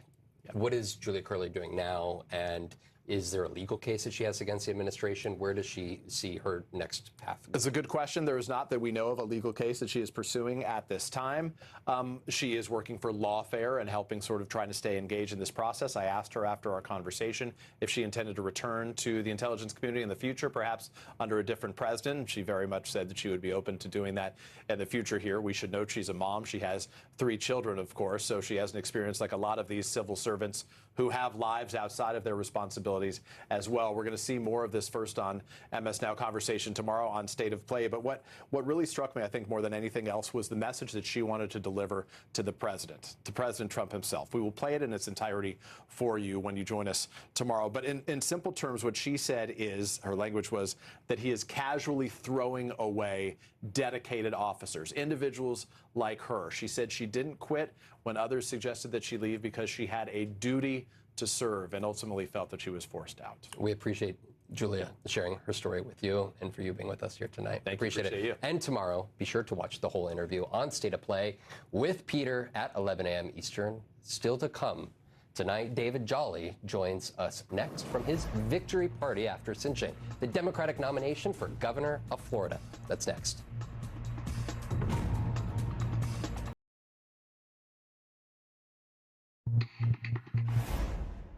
We are celebrating more than just a primary victory. We are celebrating the return of a resiliency, the renewal of a hope, the belief in each other once again, the belief in something better, that we are better in this moment than where our leaders are dragging us. To my Democratic friends, thank you for welcoming me into the party. Thank you. Thank you. That former Republican Congressman David Jolly delivering his victory speech just minutes ago after winning the Democratic nomination for governor in Florida. He'll face Republican Byron Donalds in November. It's a race that could have national implications. It's why we're looking at it so closely. David Jolly, the former Republican congressman turned Democratic gubernatorial candidate, joins me now. David, thanks for joining us here this evening. I know you just got off the stage. Now that this is a general election, what case do you plan to make to Florida voters in November? Look, I think voters are making their case to myself and Byron Donalds, right? I do believe there's a new coalition emerging in American politics. We're seeing it right here in Florida. It's rooted in some basic values that economic growth is good, but it's got to work for everybody. That we're going to commit to capitalism, but government's got to fill in the gaps with housing, healthcare, education, the environmental investments that we see. And frankly, we should be a place where everyone's rights are protected, their dignity is respected. So that's what voters are asking for. The case that I can make to voters is that I'm listening. Because I don't think Byron Donalds and Donald Trump are listening right now. The reason they're going to lose this race in November is because people are begging for an economic agenda that actually improves their lives. They're saying stop with the culture wars and the outright corruption. Republicans just aren't listening. Look, we're going to win this race, Vaughn. If the election were tonight, voters are ready for a Democratic governor. My job is to be the candidate and build a coalition for the moment. You know, I'm not a Floridian, former congressman, and there's a lot of the folks that are not either, and they've been skeptical about whether Florida is truly a swing state anymore. You said in your victory speech that there's a new coalition emerging in our politics. What do you see that coalition looking like? So understand, in Florida in the last 2 years, we've seen congressional specials swing by 15 and 16 points, state legislative races by 20 points. The city of Miami just elected a Democratic mayor for the first time in 30 years. It was 19 points. Vaughn, we're gaining ground in the villages. You know where that is. And so what does it look like? It looks like voters who are saying, listen, if you will put in front of me as a candidate an economic agenda that invests in housing, healthcare, and education, the basic pillars of people's lives, if you promise to just keep government out of our life and stop the culture wars, right? I'm a former Republican. I get it. I subscribe to the libertarian position that just stay out of people's life, out of their bedroom, out of their doctor's office. That's what voters are asking for. But Republicans tonight are refusing to answer their concerns. The coalition's there. I promise you, I think we're in a 1974 post-Watergate moment where enough people are saying, burn the ships. I don't care about party registration. We're going in a new direction. James Talarico is running in Texas. Josh Turek and Rob Sand are running in Iowa. These are places that have been red here these past cycles. What are you telling voters what the Democratic Party stands for today and why you are running as a Democrat in the year of 2026? Yeah, very simple. The Democratic roots are in three basic areas: that the economy should work for everybody. Economic growth is important. We need to continue it, but the economy's got to work for everybody. We're going to commit to capitalism. We're going to let the private sector lead, but we want to make sure the government steps in to fill in the gaps with housing, healthcare, education, investments that actually create economic mobility. We've seen it since World War II. When Democrats lead with those responsible social investments, people's lives improve. And then, sure, I believe in the less government approach of staying out of people's life, ending the culture war. So what are the Democratic values today? Whether you're a progressive or a moderate, the values are that the economy should work, government can help out a little bit, and government should stay out of your life. But if you're an independent or a Republican looking for change right now, that's it, Vaughn. That's the basics. And that's why if the election were tonight, we'd win the race. And I know you're running a state race, but how often are you hearing about Donald Trump on the campaign trail? And how much of an effect does what happens in Washington right now ultimately play in how you expect November to turn out in your race? Yeah, you know, I left the Republican Party in 2018. I fought the Tea Party and lost, fought Trumpism and lost. I spent 5 or 6 years as an independent. So I don't shy away from my criticism to the president. But a governor's race is very different. I don't ask voters to litigate the president in this race. This is about whether you can stay in your home, afford your rent, get health care, and whether your kids have a good school to go to. But I will tell you, the macro conditions are such where we're in the 6th year of a presidency. The economic conditions are worsening. The president's building a gilded ballroom, and Byron Donalds is getting his back. And frankly, enough people know that on January 6th, it was Trump voters and supporters that beat cops, and then Donald Trump pardoned them. We've seen the corruption outright. There's an exhaustion in the 6th year of a presidency. And here's what I would tell Byron Donalds tonight. You're Trump's guy. You won your primary because 18 months ago, Donald Trump endorsed you and has asked voters in Florida to support you. So guess what? Don't run from him now. Don't run from him now. Byron, bring Donald Trump to campaign with you. Stand next to him and defend the state of Florida right now. The state of Florida's economy under Donald Trump, the direction of the country under Donald Trump. Byron, bring Donald Trump to Florida to campaign with you. That's how strongly I feel about where voters are regarding the president. Is this a state, Florida, that can elect you as governor, but also elect progressive Angie Nixon for the U.S. Senate at the same time? Well, we're going to find out. We're going to find out. Look, I reject the DSA. I reject socialism. I'm a capitalist, and I think capitalism provides the greatest amount of economic mobility. I have been with Angie on the trail, and I'll tell you this, she's a fighter. She leaves it all on the field. She goes in every room talking about what I talk about. Can we improve your access to housing, affordable housing, to health care? Do you know where to educate your kids? What is it that government can do where the private sector is unable to improve your life? Angie's out there fighting for those same values. I think she and I have a very different approach to this. But look, I reject socialism. I'm a capitalist. We'll see how Florida's voters sort that out in November. David Jolly, the gubernatorial Democratic candidate for governor of Florida. We appreciate you, and we will see you out on the campaign trail very soon. Take care of these next 2.5 months to you and your family. You got it. Appreciate it, Vaughn. Thank you. And stay tuned. Jen Psaki will have much more coverage of Florida's primary elections as results continue to come in. We'll be right back.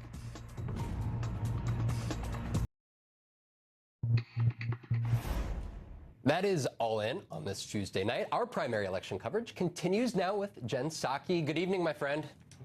I mean, Vaughn, sometimes you wake up on a primary day and you think, what are the political world, what are the people voting in Florida going to bring to us tonight? And there's a lot they brought to us tonight. And we're going to talk about a lot of it because there were some absolutely the looniest tunes of the Looney Tunes were running on the Republican side in Florida. So we'll talk about that. But man, Angie Nixon raised 116. I mean, Alex Vindman raised 16 times as much money as she raised. And there is a long way to go here, but that's quite an outcome. I actually think these results say a lot on the Republican and Democratic side about where we find ourselves in politics and just how influential money is. It's really something to dive into. It says a lot about our society right now. And how influential or not influential Trump's endorsement is. All of it is true, Vaughn. We're going to dig into all of it. It's great to see you. All the best, my friend. Go get him. All right, tonight, as I mentioned, is primary night in not just Florida. Florida is one of the states, but also in Alaska. Some interesting things happening here, and also in Wyoming. And there are some really fascinating outcomes that we're already seeing in some of these races, and we're going to keep watching them closely. But I actually want to start tonight with the single special election in California tonight, because this is where Democratic voters in California's 14th district are headed to the polls to replace former Democratic Congressman Eric Swalwell. Now, we won't actually get results in that race for a few hours, but I think that race is important because especially when you look at the Republican races we are watching tonight. Now, Swalwell, of course, as we all know, faced massive pressure to resign from his seat amid a flurry of sexual assault allegations. And even though Swalwell denied those allegations, officials who may, frankly, not agree on the direction of the party or the message or on every policy issue, they considered these allegations serious enough to pretty universally push to show Swalwell the exit. Now, compare that to how it has gone for Republican Congressman Corey Mills, because he's been running for re-election in Florida's 7th congressional district tonight. And despite the fact that he is being investigated by the House Ethics Committee, investigated for allegations that he assaulted a former girlfriend, and allegations of stolen valor for obtaining a Bronze Star on false pretenses, as well as allegations of financial misconduct.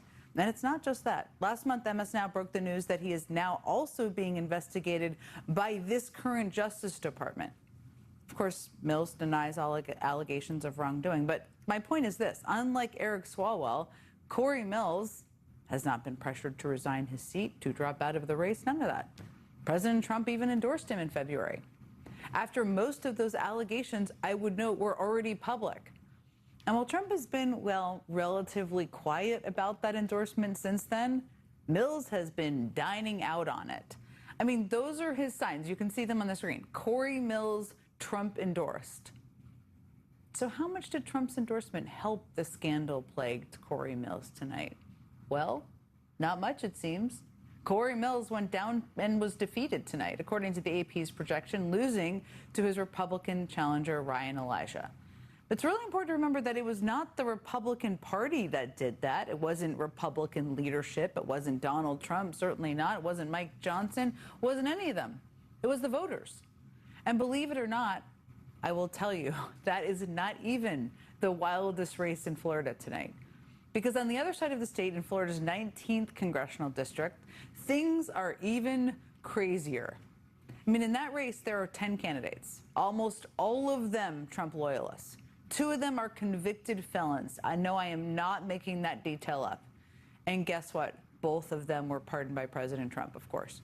Now, the first of those two is this guy, the guy in the sunglasses here. You can see him right there. There he goes, John Strand.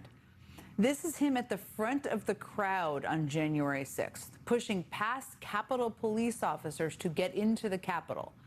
Now, in case that video isn't clear enough, after leaving the Capitol, Strand literally texted someone saying, quote, "We stormed the Capitol. It was insane." And Strand is not running from his involvement in January 6th. He insists he is innocent, but he's not hiding his felony conviction. He is running on it. He's been running on it through this campaign, believe it or not. It is basically has been his pitch for why Florida's 19th district Republicans should vote for him. I'm John Strand, patriot for Congress, the J6 hostage who went to prison on principle so that you don't have to. So there's that. That's real. His other major credential is that he is a, quote, international underwear model. Thankfully, we don't have time to get into that, thank God. The other convicted felon who was pardoned by Trump running in Florida's 19th district is former New York Congressman Chris Collins. And you may remember this guy because he resigned from Congress in 2019 and pleaded guilty to insider trading and lying to the FBI. Now, Trump pardoned him a year later, and Collins was trying to win the Republican primary in Florida's 19th district by playing up just how good his relationship is with Donald Trump. I'm Chris Collins, the original Trump conservative, and I approve this message. Congressman Chris Collins, the first person in the United States Congress to endorse Donald Trump. Chris Collins, right from the beginning, he said Trump is going to win. Now I love him. The OG Trump conservative, everyone. Now, the best part of that ad is that he is running like that, as I just showed you. That's how he ran in this race. And he did not have Trump's endorsement. And neither did this guy, former North Carolina Congressman Madison Cawthorn, who also was running in Florida's 19th district. And you remember that a few years ago, Cawthorn faced his own allegations of sexually aggressive behavior from multiple women. Cawthorn denied those allegations, but ended up losing his seat to none other than Chuck Edwards, who just ended his own campaign for Congress this month after he faced his own sexual harassment allegations, which he also denied. What a grand old party indeed. You cannot make it up. So out of the 10 candidates who were vying for the Republican seat in Florida's 19th district, who ended up landing the coveted Trump endorsement? This woman. Her name is Catalina Loff, and she was trying to win Florida's 19th district by saying that she was actually the most Trump-aligned of them all. My name is Catalina Loff, and this is Adam Kinzinger, a weak-kneed establishment Republican who cares more about his next MSNBC appearance than the voters who elected him. Not grounded in our home of Illinois. Oh, wait. Sorry. That was actually from Loff's campaign for Congress in Illinois a few years ago.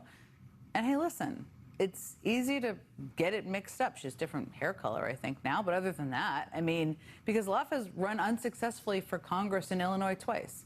And now she is parachuted into Florida to run for Congress there. And amazingly, she was not the only person in that race that just moved to Florida, but she is probably the one who is the most known for that particular fact because she was recently caught on tape not knowing much at all about the district that she is trying to represent.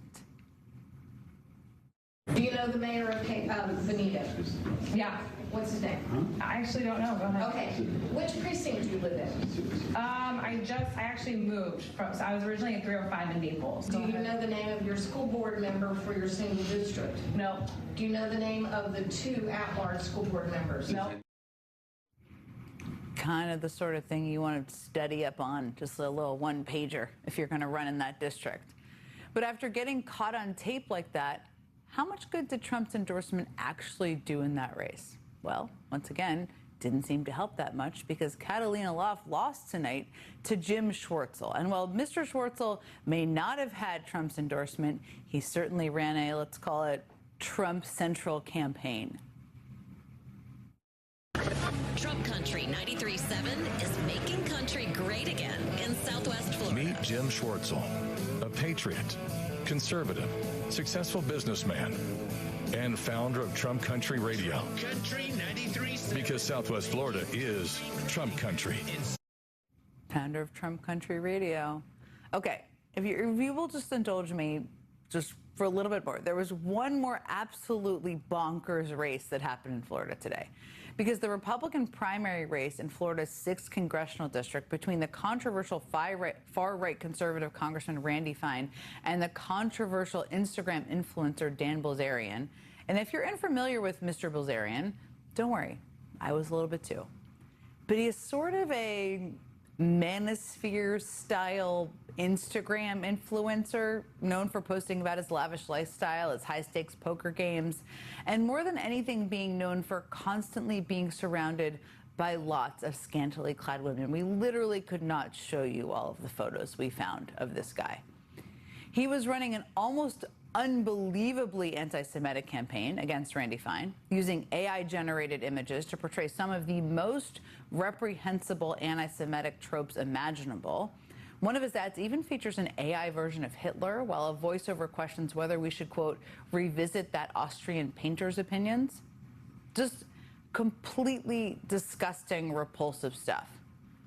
What makes it all the more amazing is that Congressman Randy Fine is one of the most Islamophobic members of Congress, saying earlier this year that we as a society need, quote, more Islamophobia, not less. So it was sort of a battle between Islamophobia and anti-Semitism and all just things in Florida's 6th district tonight. Again, what a grand old party. Congressman Fine won that race tonight, which, although it is not surprising, is still quite telling. And he won that race despite having a whole new scandal just today. Because earlier today, this home security camera video was released, appearing to show Fine looking through a voter's mailbox while canvassing. And while that is not illegal, it is certainly really weird. And what makes it even weirder is that tonight, Congressman Fine is suggesting the video may not be real, even though his office had already confirmed to TMZ that it was indeed him in that actual video. I don't even know that it's real. I certainly don't remember doing that, and I don't even know that the video is real. So you don't think it's real, that it's legitimate doorbell? I don't remember doing anything like that. I don't know why I would have. Maybe it's real, maybe it's not. I don't know. Amazingly, that is not even the most important story about mail and Florida's elections today, because that would be this story. Yet again, President Trump has voted by mail. That's right. After years of jumping up and down, shouting about how voting by mail is somehow cheating, Trump did it again.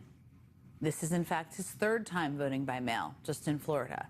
So if you have anyone in your life who has drunken Trump's vote by mail Kool-Aid, anyone who thinks it is somehow fraud, please, please show them that Trump himself does it. He's done it actually 3 times. Now, with all of this craziness down in Florida, it would be tempting to say that one of these races was the most important race of the night, but the truth is none of them are. You see, tonight's primaries were the first election since Republicans in Florida redrew their congressional maps, a map designed by Republicans specifically to try and net them 4 extra seats in Congress. So no matter who wins these primaries tonight, Republicans have already done everything they can to stack the deck in their favor. Let's get straight to MS Now Chief Data Reporter Ali Velshi, who is at the big board for us. Ali, what a night. Update us on what you're seeing come in so far tonight.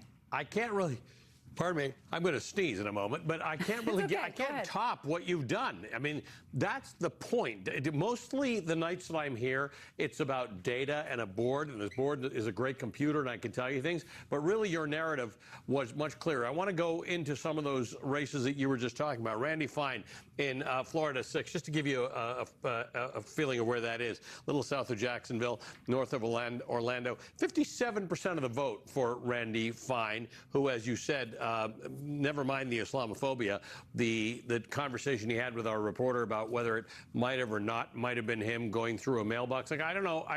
I don't really go through other people's mailboxes as a rule, but if I did, I'd actually remember. Dan Bilzerian, 18.7% of the vote. So this is kind of crazy. 57% and 19% of the vote going to people with some very, very serious prejudicial views. Let's go back down to the District 19 that you were talking about. Jim Schwartzel coming in with 29.2% of the vote again, because there are so many candidates. It got split. Catalina Loff, who had Donald Trump's endorsement, getting 22% of the vote. But again, weird, because when you look at all the other people who are running, Madison Cawthorn got 8.5% of the vote. If Catalina Loff had gotten that vote, she might have won. Catalina Loff, having run for Congress in an entirely different state. Madison Cawthorn, having been a member of Congress in an entirely different state. Chris Collins, having been a member of Congress in an entirely different state in New York, convicted and then pardoned by Donald Trump. John Strand, convicted and pardoned by Donald Trump as an election denier. So these stories are super, super weird when you look at them. Let's look over at the Democratic side. First of all, on the state level, as you pointed out, this was interesting. Angie Nixon, 55, winning by more than 10% now, 92% in. She'll be the Senate candidate for the Democrats. Alex Vindman running a much higher profile campaign, spending about $16 million on the campaign. Current estimates are that Angie Nixon spent $1 million on the campaign. But Angie Nixon is fairly well known around the state. She is a state official. Alex Vindman having moved to the state in 2023. Take a look at some of the major population centers.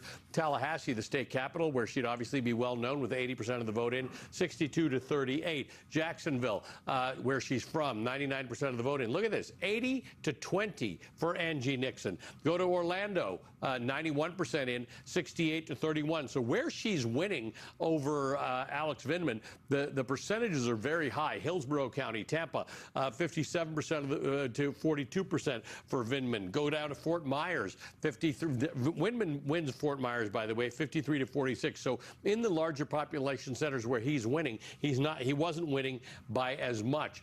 In Collier County, a little south of that, 62 to 37. That's a Vindman County. Go over to the east side of Florida, the Atlantic coast. In Palm Beach County, Vindman was 55 to 44. But again, smaller numbers than the counties below it. Broward and Miami-Dade are the biggest counties in the state. 97% in Broward County. Angie Nixon is 57 to Alex Vindman's 42. And in Miami County, Miami-Dade County, 60 to 40. So this was an interesting race given the money that was spent in it. Take a look at the governor's race. David Jolly very comfortably at 52%. His closest competitor is 15.9% with 73% in.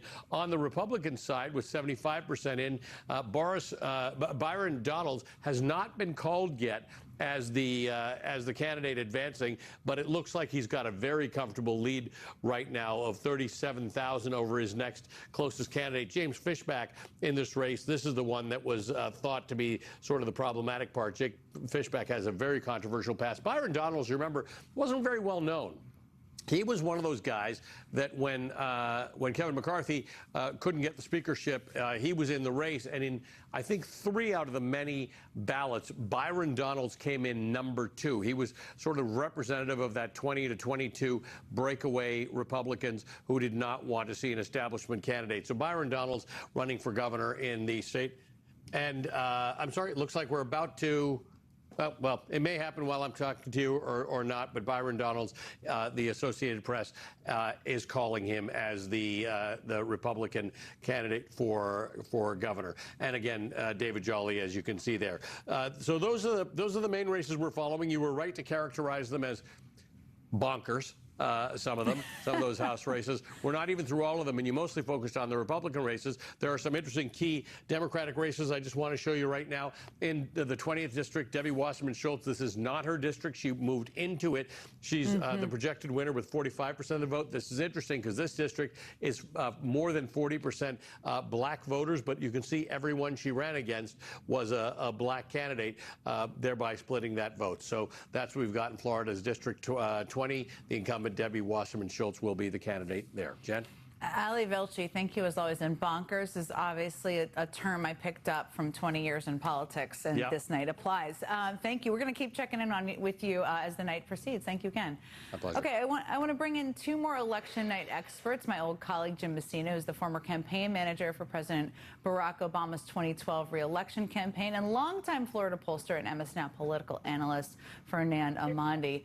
Okay, there is a lot to dig into, and I want to get to the Republicans in a moment, but I just have to start, Fernand, by asking you about this Democratic Senate primary, because Alex Vindman had both a big national profile, as everyone knows. We just talked about how much more money he raised. How did Angie Nixon win, and what does it mean from here? Well, listen, Jan, let's be clear. This is a stunning result, more than anything, because at the national level, Alex Vindman had national notoriety as the bigger force in the Trump impeachment, had 15-to-1 fundraising advantage over Angie Nixon. But what we see here is simply a fact. Angie Nixon has been a party activist, a party stalwart, an elected official, and she frankly just ran a better, more aggressive campaign. Also, seizing in on the economic message. That is the uniting thread here tonight, Jen, that we've seen for Democratic candidates across the board. From David Jolly, who centered his message on the cost of living crisis that is plaguing Florida. Angie Nixon seized on the same thing. We saw a lot of the winning Democratic candidates in the congressional primaries seize on the same message. And right now, Jen, I'm seeing Byron Donalds, who had Donald Trump's full endorsement, full-throated, almost $200 million raised, under 50%. If you're a Florida Democrat, you've got to be feeling very good about the results, which are shaping up to be a referendum on 30 years of Republican rule in the state of Florida. And if this race becomes about the cost of living and how Republicans here have done nothing to solve the problem, and not about the DSA and any wing of the Democratic Party, I think Democrats are going to be competitive in Florida for the first time in quite a while. I was not bullish on Florida in 2020 for Democrats, 2022 or 2024. I think we're seeing a different dynamic, and these results point to that. It's really all these dynamics. I mean, Trump, they're running essentially with Trump as president, which is always a huge factor. Okay, he just talked about Fernand just talked about a number of the factors at play here. Jim, and let me turn this to you. There is David Jolly is a former Republican. He is the gubernatorial nominee who will be running, of course, against Byron Donalds, I should note. You have Angie Nixon, who, I think a surprise win here by most accounts in defeating Alex Vindman. She is a member of the DSA, though she says she disagrees with some of what they say. She ran on a very progressive platform, ran a better campaign. Talk to us about the realities here of them running together, where resources go. What are the dynamics of this particular race as we look ahead to November? Well, Jen, first of all, I agree with Juan. I think the uniting force in the Democratic Party right now, doesn't matter which part of the, which wing of the Democratic Party you're in, what unites all of us is cost of living and affordability. And the candidates who are winning these elections are laser focused on that. David Jolly's a great point. A former Republican, I remember when he announced for governor in Florida, all these Democrats in D.C. told me, oh, there's no way he can win a primary in the Democratic Party. He won going away tonight because he was just an economic warrior at the same time. There's a chance that Jolly and the Senate candidate could both help each other, bring different wings of the Democratic Party together and have real enthusiasm and have a ticket that could really span the breadth of the Democratic Party. For a party that has not won a statewide race since you and I were involved in 2012, to now have a shot at the governor's mansion is an amazing feat, and goes to what Juan was talking about. There's real momentum in Florida tonight. It's so fun to talk about because I think people write off Florida. They have for a long time. It's, you know, in several years. I mean, Fernand, you know that well from being such an expert there. Let's talk about the Republicans. I mean, Florida is the gerrymandering poster child, perhaps, of the country. They're really betting, the Republican Party nationwide, on flipping the 4 seats that are currently held by Democrats that were redrawn to massively favor Republicans if they want to hold on to the House, I should say, come November. As you look to those races, I mean, I should note some of them are plus Trump 15, plus Trump 17, even higher than that in terms of how he won in 2024. But is there a scenario where they could fall short in any of those races, in your view? Again, there's no question, and it's not magic or opinion, it's math. I mean, look at the Democratic overperformance across the country, including in Florida. We flipped 2 seats in the legislature just a couple of months back in May, including Donald Trump's seat in Mar-a-Lago, and also a state Senate race that nobody thought, because the Democratic overperformance was double digits. That can wipe out the advantage, particularly if the Democrats litigate the case. And the case against the Republicans in Florida, it's almost a slam dunk. They have been in charge for 30 years. They have total control of state government. They can't blame any Democrat for the problems in Florida. It's the most expensive state in the country for housing proportionate to income. We see the consequences of homeowners insurance, which is drowning, for rent, even for going out and groceries and restaurants. And Republicans have absolutely no answer for that. So if the Democrats can stay united, stay focused on litigating and prosecuting the economic failures of 30 years of Republican rule, one-party rule of the state, not only are they going to be able to wipe out those plus 12, plus 13 advantages, like Jim Messina said, I think the governor's mansion is in play, and that's a game changer because Florida is the head of the snake for MAGA, and it's also the Democrats are going to have to face Texas or Florida. You're not going to win the presidency in 2028 or 2032 if you ignore both of these states. This is the opportunity, and I think Democrats see it badly here. We're going to keep talking about Florida, I promise you, moving forward. What did you say? Florida is the snake of the MAGA head? I think people are going to use that out there. Thank you both so much for joining me. I really appreciate it. Thank you, Jen. Thank you. Okay, if you just want to know just how much Donald Trump's power is waning, you can just look at results in Republican primaries. Now, you can also look at the polls, and you can also look at a new fight with a media company. Jim Acosta is standing by. He's going to join me to talk about all of it coming up next.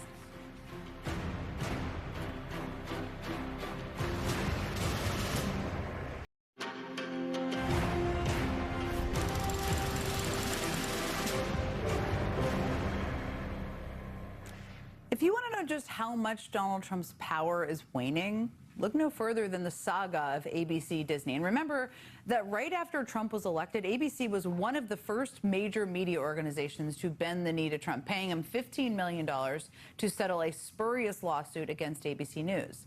Then when Trump and his FCC director went after late-night comedian Jimmy Kimmel, ABC flinched again, briefly pulling Kimmel off the air. But after a massive backlash from the viewing public, the company reversed course and brought Kimmel back. All the while, Trump and his FCC director have continued to push ABC. They launched a probe into ABC's popular daytime talk show, The View, accusing the program of violating equal time rules. They launched a review of ABC's broadcast licenses, citing the company's diversity, equity, and inclusion policies.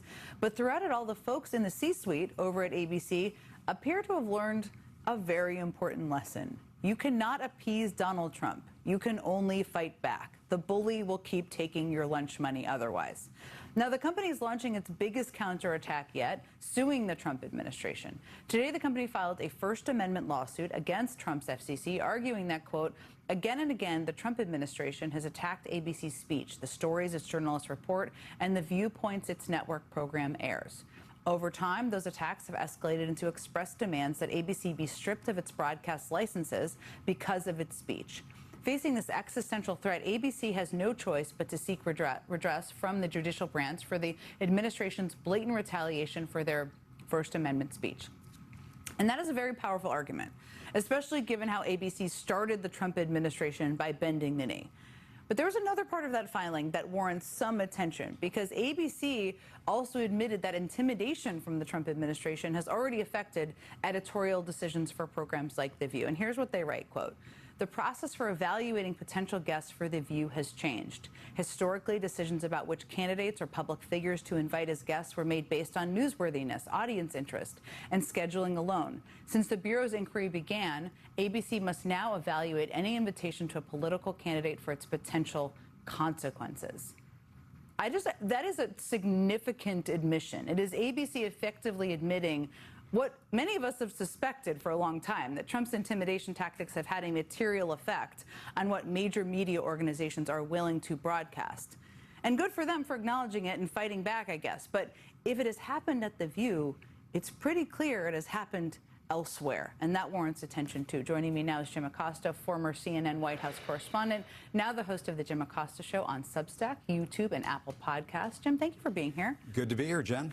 So let me start. I want to talk to you about ABC's decision to file this lawsuit and what it means in just a second. But let me just start by asking you about that last quote I read. And I think it's important because unless you've sat in the rooms of editorial discussions and decisions for years, as you have, right? Yeah. Or you're familiar with how the media works in a very specific way, that might be surprising, or it might be new information. What do you think about that?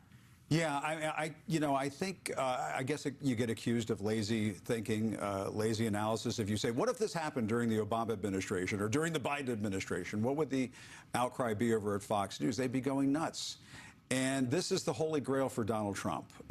Yes, they have Fox. Yes, they have conservative media. Yes, they have a major foothold over at CBS now. They want some control over what the broadcast networks say and report in this country. And they are now starting to have that effect. There's no question about it. You look what happened over at CBS with 60 Minutes. You know, we've talked about this many times. We need a story. We need a 60-minute story on 60 Minutes. If only there were the same 60 Minutes that we grew up with. And former correspondents at CBS have said that the editorial decision-making process has been affected by, you know, what Trump has been doing with this authoritarian project to sort of take over and have influence over America's news networks. To see that starting to happen at ABC is very worrisome, no question about it. And a show like The View. Absolutely. And let's be honest, it's not just The View. It's Jimmy Kimmel. You know, this is because the President of the United States can't take a joke on Jimmy Kimmel. And, oh, by the way, our friend Rosie O'Donnell is guest hosting on Jimmy Kimmel this week. Go, Rosie. And, you know, how sad is it that we're in this sort of sorry state of affairs? But it is, I mean, it does give you a chill to think about what has happened, you know, before. You remember when you worked in the Obama administration going toe-to-toe with Vladimir Putin. One of Putin's main, you know, goals in life, starting out as a wannabe autocrat and dictator, was to have say and influence and eventually take over basically what the networks were able to do in Russia. They went after comedians and puppet shows and so on. And to see the same sort of stuff happening here in the United States, it should make everybody very worried. It is that playbook that if people are wondering how this happened, this is how it happened. This is how it happened. That playbook. It can't happen here. It can happen here. Of course it can. What do you think of the? I mean, ABC there has been an evolution in a good way in terms of fighting back. What do you think about that? Yeah, I think it's great. I mean, I tweeted this morning, you know, good for ABC. I'm like you. When I saw what ABC was doing at the beginning of the second Trump administration, along with CBS, paying were essentially bribes, kickbacks, you know, extortion payments to the second Trump administration. Obviously, it's bad. It's not good. And what Brendan Carr has been doing over at the FCC is essentially an extortion racket. It's, you know, nice network you got here. It'd be a shame if something were to happen to it. And, you know, to go after the network's broadcast licenses for its major TV stations, I mean, they're definitely trying to hit ABC where it hurts. I think what ABC is now doing is exactly what many of us have been saying all along. The only message that Donald Trump understands, the only message this administration understands, is to do sort of like what NATO did with Greenland. You got to stand up to the bully in the schoolyard, or, as you said, they're going to keep taking your lunch money. I wanted to ask you about Kristen Holmes. She's your former colleague, someone you worked with very closely, I think, in 2016, right? Absolutely.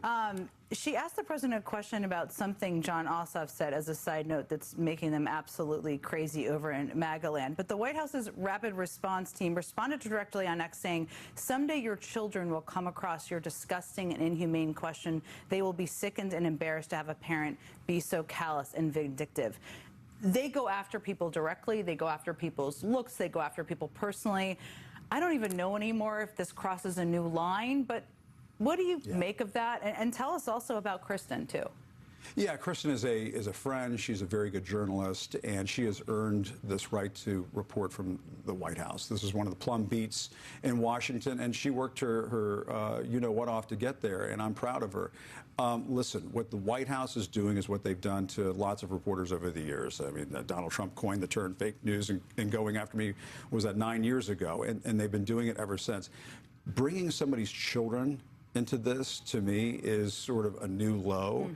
And, you know, what I was saying on my show earlier today, and I'll say it on your show, is not just shame on the people in that rapid response unit, not just shame on Donald Trump, but shame on Susie Wiles. Yeah. You're the White House chief of staff. You have no control over your staff. You have no control over your team. They're allowed to go after people's children in this fashion. Shame on you. These people should have been given their walking papers, and their security passes should have been taken away the moment that tweet went out. And it didn't happen over there because what people inside the Trump administration have learned over the years, and this is not just in 1.0, but certainly in 2.0, is that if you want to kiss up to the dear leader, if you want to impress the dear leader, you have to be as mean and nasty and cruel as he is, and that is essentially what has taken place over there. But, you know, I was thinking about this on the way over here, Jen. And people yell at me all the time when I say this on my show, but I'm going to say it on your show, and people yell at you and yell at me for letting me say it on your show. We're a better country than this. We're better people than this. We're not as mean and nasty and cruel as Donald Trump and this motley crew that they have over there right now. And for whatever reason, Jon Ossoff has figured out how to play Donald Trump like a harp. I don't know what it is, but they are certainly getting a rise out of him and riling him up. And so he's certainly doing something right. And all Kristen was doing when she went into that Oval Office, she was doing what all of us do when we go over there. It might have irritated the heck out of you when you were the press secretary. You're going in there to ask the hard questions. You're going there to ask the questions that you think the American people want to get answers to. And that's what she was doing. And the White House was way out of line. It was a new low and deeply shameful for them to have done that. Makes me feel rage as a mother, and I'm sure I'm not alone. Tim Acosta, thank you so much for being here. Good to see you. Okay, if a Democrat wants to win statewide in Florida, they are going to have to win over some Trump voters for sure, like this one. Are you benefiting from this war? No. Who's benefiting from it? Look at fuel prices. We went to Costco yesterday. It's ridiculous in there. Everything's expensive. There is plenty more where that guy came from, and we're going to talk about it with the newly minted Democratic nominee for U.S. Senate in Florida, Angie Nixon, when she joins me live in just a moment. We'll be right back.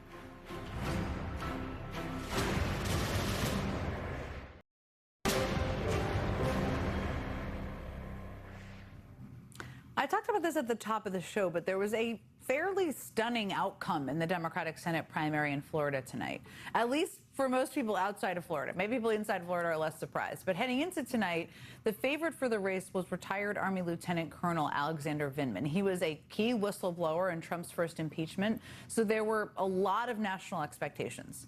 And since entering the race at the beginning of the year, he managed to raise over $16 million for his campaign, which was, again, many multiples of what his opponent raised, which was more like $1 million. And tonight, he was defeated by that opponent, progressive Florida State Representative Angie Nixon. Now, Nixon clearly ran a heck of a race, and she's got a fascinating background. Before winning her seat in 2020, Nixon worked as a community and labor organizer. She's also a member of the Democratic Socialists of America, but she said she disagrees with some aspects of the platform. Earlier this year, Nixon was a leader in Democrats' unsuccessful effort to stop Governor Ron DeSantis' mid-decade gerrymander. She even disrupted the vote in the State House by shouting through a pink bullhorn. You can see her there on the screen. Nixon was also arrested after staging a sit-in outside of DeSantis' office. She told a local news outlet, "I'm here because instead of addressing the rising costs and the fact that people can no longer afford to be alive to stay in Florida, they instead want to rig maps in support of what Donald Trump wants." So she is definitely a fighter. But Donald Trump won this state by 13 points in 2024, and Republicans hold every statewide elected office and have drastically swung voter registration in the state.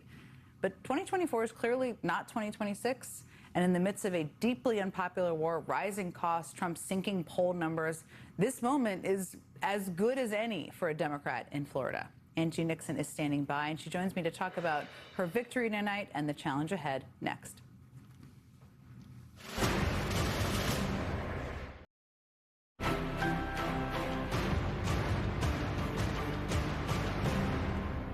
Welcome back. Joining me now is Angie Nixon. She's a Florida state representative, a Democratic Socialist, and a union organizer. And as of tonight, she is now the Democratic nominee for U.S. Senate in Florida. First of all, I'm sure it's just settling in for you. So congratulations. Tell me how you think you won this race.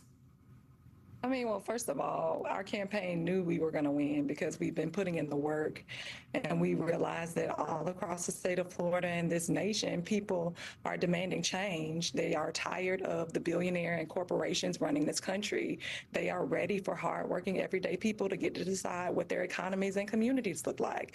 And so I'm super excited as a community organizer and a union organizer to actually help lead the way here in the state of Florida.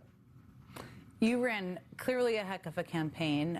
There are a lot of things about this environment that are good for Democrats, as you well know, including the fact that Trump is at 32% approval. We're in the middle of a war, which is horrific, but people, of course, hate it, including in Florida. Gas prices are way up. And my point is there's a lot of reasons this environment is good. But Florida, as you well know, and everybody watching knows, has trended more and more Republican in the last decade.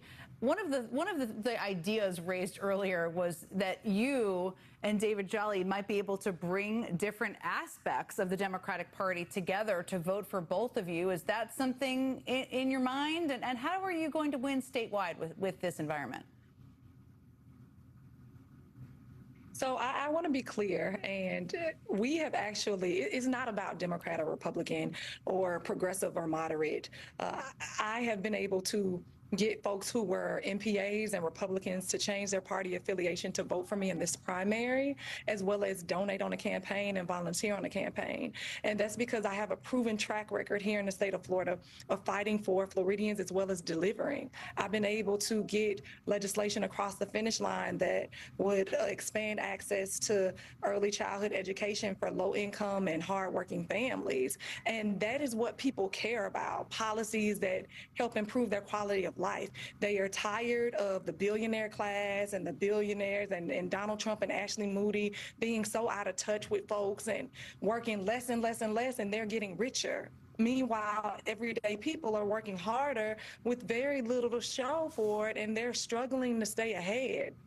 And so that is a resonating message. I am a community organizer. I am a union organizer, but I was also a single mom for 12 years with the love of my life, Natalie. And so I know for a fact what it's like to struggle and try to provide and have to make tough decisions in regards to whether or not I could take her to the hospital because of her asthma or her allergies, or would I have to navigate being able to provide food for her? These are decisions that people are having to make each and every day, and it shouldn't be that way. We are the richest, one of the richest countries in the world. And meanwhile, we really don't have as much to show for it as workers, hardworking people. And that is not okay. It will never be okay. And I look forward to going to the United States Senate to prove as such. I'm sure Natalie is incredibly proud of you, and you are right. You have incredible background we've just talked about in the block before this, where people are getting to know you. And running statewide in Florida is no easy task, as you know. So that's why I'm asking these questions. One of the, you are a member of the Democratic Socialists. There are a lot of candidates who have won in primaries who are members of the Democratic Socialists as well. You are also running, though, in a state, Florida has, as you well know, and a lot of people watching know, a large population of people who fled countries like Cuba and Venezuela, who may have a very unfavorable view of the term socialist, and they may not know you yet. So what is your message to them, and how are you going to appeal to them? Because you need to win them over, too. Yeah, for sure. So I'm going to continue to work hard and go and knock on every door and have conversations with people, even if they may not agree with me ideologically. I want to be clear. I just recently joined the Democratic Socialists of America, but I'm also a union organizer. I'm a mother. I am a wife. I am a community organizer, a small business owner. And I'm going to have conversations with people about what it is that they care about. Too often, elected officials don't come talk to people. That is why people have been getting so upset and pissed off. I pride myself on having had one of the amazing constituency services programs here in our state. And I'm going to continue to do that when I become the next United States Senator. I have an advisory committee that helps advise me on policies and legislation people want to see passed, as well as how they want me to vote. And I'm going to continue that advocacy and that constituency program and advisory committee when I become the next United States Senator. Angie Nixon, congratulations. You ran a heck of a campaign. Thank you so much for joining me. Thank you for having me. We'll be right back. An asset that you can sell? Hi, I'm Jay Jackson. I'm the CEO of Abacus Life, and for almost 20 years, we've been purchasing life insurance policies from seniors just like you. In fact, you can use the free policy value calculator at abacuspays.com, and in just seconds, you can learn what your policy might be worth. There are no fees and no obligations. Get real value from your life insurance when you need it with Abacus. That does it for me tonight. The Last Word with Lawrence O'Donnell starts right now. Hey, Lawrence.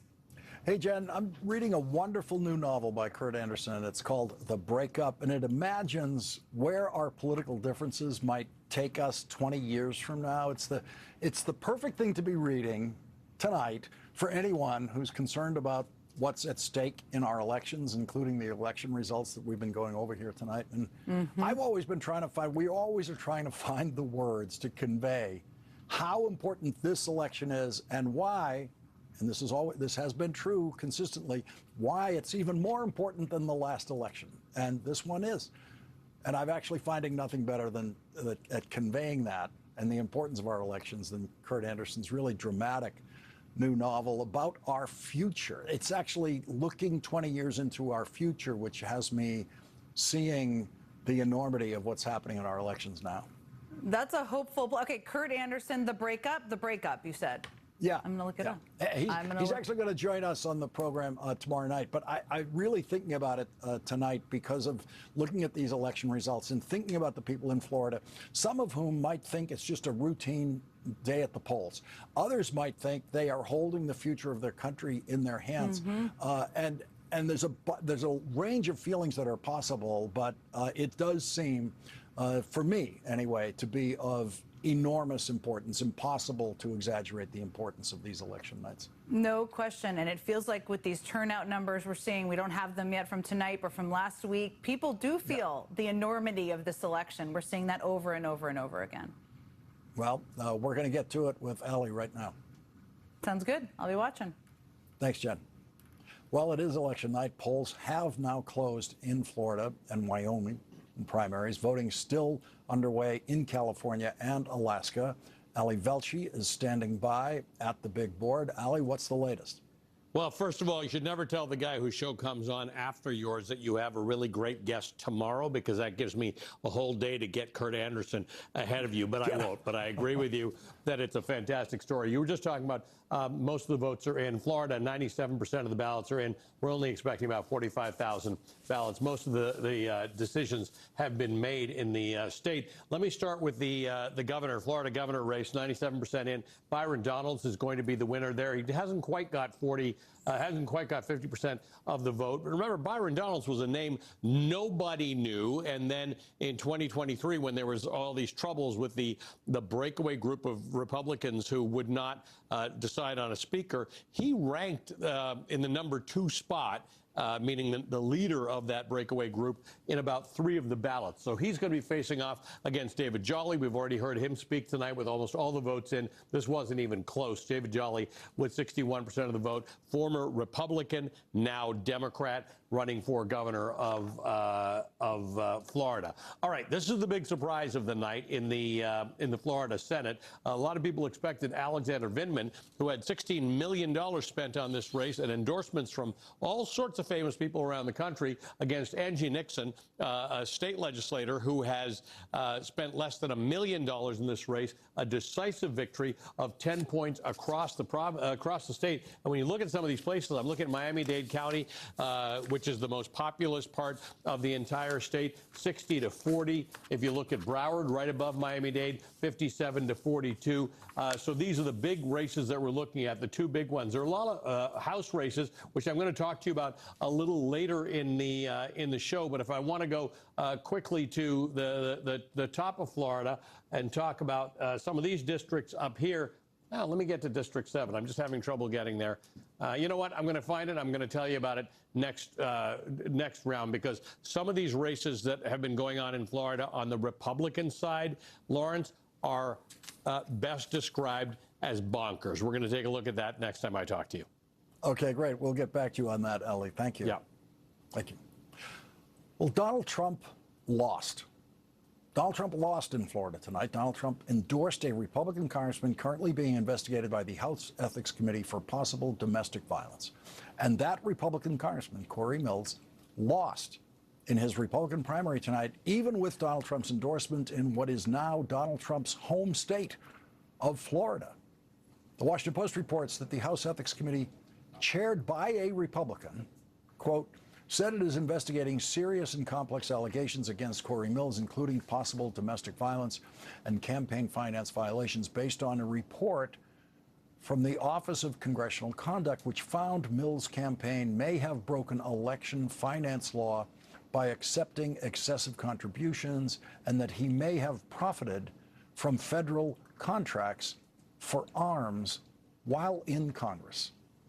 Mills has denied these allegations, of course. Donald Trump endorsed that under investigation candidate. And why not? Donald Trump believes in profiting from holding federal office himself and has done so. Donald Trump proved once again tonight that his endorsement is not enough for Republicans to win. And Donald Trump's endorsement will be worth even less in a general election in November that it is worth in a Republican primary, especially if Donald Trump's war in Iran is still going on in November. With Donald Trump's endorsement of Corey Mills, Donald Trump was effectively saying to Florida voters, hey, you voted for me after you heard the Access Hollywood tape describing sexual assault, so why not vote for Corey Mills? The Washington Post reports, last October, a Florida judge granted an order of protection against Mills in favor of an ex-girlfriend who accused him of threatening her with revenge porn. The order of protection has since expired. Mills has denied the charges and said they were intended to damage him politically, and according to Florida voters, that is exactly what happened. It has damaged him politically, and it has proved that Donald Trump has lost his magical powers with Republican voters, even in Florida. Today, Donald Trump committed the crime of voting by mail. The man who is trying to outlaw voting by mail voted by mail.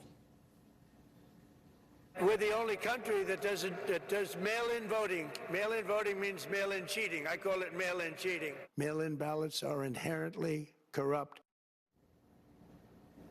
Mail-in cheating. Donald Trump did his mail-in cheating today. That's what he calls it. Donald Trump voted by mail because he hates, I mean hates, the state that he currently calls home. Hates that state in summer, at least. Donald Trump finds Florida unlivable in summer, even in the age of air conditioning. And so he chose to vote by mail in Florida's election today. Donald Trump wants voting to be convenient for him, which means by mail, and significantly more expensive for everyone else, especially people who had to drive to the polls. Now that Donald Trump and his war has pushed the price of gas up over $4 a gallon. Here's what one Trump voter at the polls said today about Donald Trump's gas prices.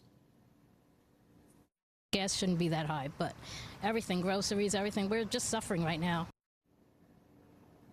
That's right. Even Florida Trump voters say we're just suffering right now. And what does Donald Trump say to them? When you have to pay a little bit more, you're at $4. It's okay. I mean, it's I'll never apologize. I did the right thing. A majority of voters do not think that Donald Trump did the right thing by starting a war in Iran that has driven gas prices up from less than $3 a gallon to over $4 a gallon. And so on election night tonight, Donald Trump is scoring his absolute lowest approval rating in a Reuters poll, which shows him with a 33% job approval. That's down 2 percentage points from the same poll earlier this month. Donald Trump spent months saying his war in Iran would end in a couple of days, but the Reuters poll shows 80% believe Donald Trump's war in Iran will go on for an extended period of time, including 71% of Republicans who believe Donald Trump's war in Iran will go on for an extended period of time. 71% of Republicans. And yesterday, Donald Trump confirmed that those voters are right. He did that in one of those private phone call interviews with a reporter, this time with a Fox reporter, who quoted Donald Trump saying this about the end of his war: "I have no time schedule. I'm not in a hurry." So with 80% of Americans now believing that Donald Trump, who has always believed he's a great negotiator, cannot negotiate his way out of his war, Donald Trump is publicly agreeing with them and saying, no, I cannot negotiate my way out of this war. Saying in fact, quote, "I'm not in a hurry." And Donald Trump saying I'm not in a hurry means Donald Trump has no idea how to negotiate his way out of the war he started with Iran. And in that very same telephone interview with that Fox reporter, Donald Trump said, "The midterms have nothing to do with my thinking." He is, of course, lying about that. He is desperately afraid of a Democratic Speaker of the House and a Democratic committee chairs in the House and in the Senate investigating Donald Trump and his family's plundering of the presidency. And so when Donald Trump says the midterms have nothing to do with my thinking, What he might really mean is, I can't think of anything to do that will help in the midterms. Donald Trump has not done a single thing to help Republicans win in November. He has only joined in Republican versus Republican primaries, and Donald Trump hasn't been able to win all of those. Donald Trump's candidate for governor in Minnesota was the My Pillow guy who didn't come close to winning the Republican nomination, even with Donald Trump's endorsement. Republican voters in Minnesota didn't care what Donald Trump thought about the clown candidate for governor who Donald Trump supported. We are not even halfway through Donald Trump's presidency, and Republican voters are increasingly saying, we don't care who Donald Trump endorses. Imagine what that might mean in the next presidential election if Donald Trump's endorsement loses value. J.D. Vance and Marco Rubio have been betting their entire political futures on the idea that Donald Trump will be the kingmaker in the next presidential election. What if he isn't? What if the whole country, including Republicans, has turned against Donald Trump 2 years from now? What if Donald Trump's endorsement for president is worth nothing 2 years from now, even in the Republican Party? Then who gets the Republican nomination for president? Then what becomes of J.D. Vance? Anything is possible between now and then, especially if Donald Trump's war is still going on then. And what we're seeing tonight with Donald Trump's disapproval ratings and with the weakness of his endorsements is that it is not impossible to imagine a Republican winning the next presidential nomination by running against Donald Trump. And if Donald Trump's war in Iran is still going on 2 years from now, then J.D. Vance might be trying to run for president against Donald Trump. Donald Trump is not just a pathological liar. He is a terrible liar. I mean, he is actually terrible at lying, just like he's terrible at everything else. And because he's terrible at lying and because he talks too much, the truth is often visible right there under his obvious and stupid lie. And so when Donald Trump says the midterms have nothing to do with my thinking, we have every right to believe that what we are hearing there are the words lying right on top of the truth, which is that Donald Trump feels helpless. Donald Trump feels lost. Donald Trump feels weak. Donald Trump feels there's nothing he can do to stop the Democrats from winning in November, and there's nothing he can do to stop his war. That new Reuters poll showed that more voters believe that Democrats will do a better job with the economy than Republicans, and more voters believe that Democrats will do a better job with the cost of living than Republicans. MS Now's Alex Tabbitt spoke to Trump voters outside a polling place in Orlando, Florida today. Are you benefiting from this war? No. Who's benefiting from it? Look at fuel prices. We went to Costco yesterday. It's ridiculous in there. Everything's expensive. Things are higher than they've ever been. All right? So we got to stop these wars. They cost time and money and lives. That is what Trump voters in Florida sound like tonight. When our next guest announced his candidacy for Congress in Florida, he expected to be running against Corey Mills in November. Tonight, Navy veteran, former NASA Chief of Staff, Bayle Dalton, won the Democratic nomination for Congress and will now face Republican Ryan Elijah, a former Fox 35 Orlando news anchor, in November. I'm Bayle Dalton. In the Navy, I fought terrorists in Iraq and Afghanistan. I've proudly worn the uniform for 24 years, showing my name right here on my chest. So it makes me mad as hell to see ICE agents hide their names and mask their faces. Now our Congressman, Corey Mills, is hiding whether his company corruptly got government contracts. I'm Bayle Dalton. I approve this message because I'll never do anything in Congress I wouldn't be proud to put my name on. Leading off our discussion tonight is Bayle Dalton, Democratic candidate for Florida's 7th Congressional District. He won that primary tonight. He is a retired U.S. Navy captain and helicopter pilot and former Chief of Staff at NASA. First of all, congratulations on getting that nomination tonight. Thanks, Lawrence. It's exciting. It's just like winning a semifinal, of course. Super Bowl still to come. And if you don't mind a quick correction, I'm still in the Navy Reserve, actually. So not retired yet, but 24 years in the Navy and Navy Reserve. And very proud of my service and looking forward to bringing public service in a different way to my home here in Central Florida.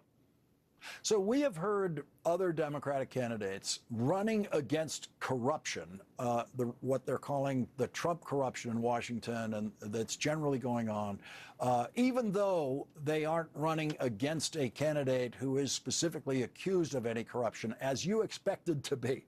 How does the fact that you won't be running against Corey Mills change your campaign? Well, I don't think it really changes it at all, Lawrence. I mean, what we've seen now is vindication that folks here in Central Florida are tired of the status quo. They are tired of this growing acceptance of corruption and grift among the people, who find themselves in Washington, D.C. And, our message starting in November is going to be the same as it is now, which is what Central Florida needs, what the folks of Seminole and Volusia County need is a representative who will be up in Congress and working for them. Polls show that that Democrats are already preferred in this district by Seminole and Volusia County folks. And of course, we just had additional polling released just today that say by a wide margin, folks are preferring somebody who will work across the aisle to lower these costs and this cost of living crisis that we find ourselves in. And, my opponent has said that these tariffs are working. He said that our economy is in a good spot. He has supported the war in Iran. And I think all of these things are just out of touch with what the folks of Seminole and Volusia County are asking for. So we just heard Donald Trump say that he will not apologize for the $4 a gallon gas that he has imposed, basically, in the most direct presidential action taking to directly increase gas prices that we have ever seen, starting the war in Iraq. Do you think Donald Trump should be apologizing for those gas prices? I absolutely think that he should be apologizing for sinking our economy with a war that has no strategic goals that have been briefed to the American people, no end state that's been briefed to the American people. And, we've got political leadership who seems to not even care about the welfare of our sailors and soldiers who are out there actually fighting this war. I was just on the doors this morning talking to voters, and I talked to a grandmother whose grandson was about to go on his first Navy deployment. And she said, how worried should I be? And I said, we've always got to be worried when we go out into combat areas. But I think, the families at home and our servicemen and women, they're being put in harm's way right now. They need some answers from this administration. With your experience, what do you make of the situation on the USS Lincoln, the aircraft carrier off Iran, and other ships that have been reporting difficulties, to put it mildly, on board?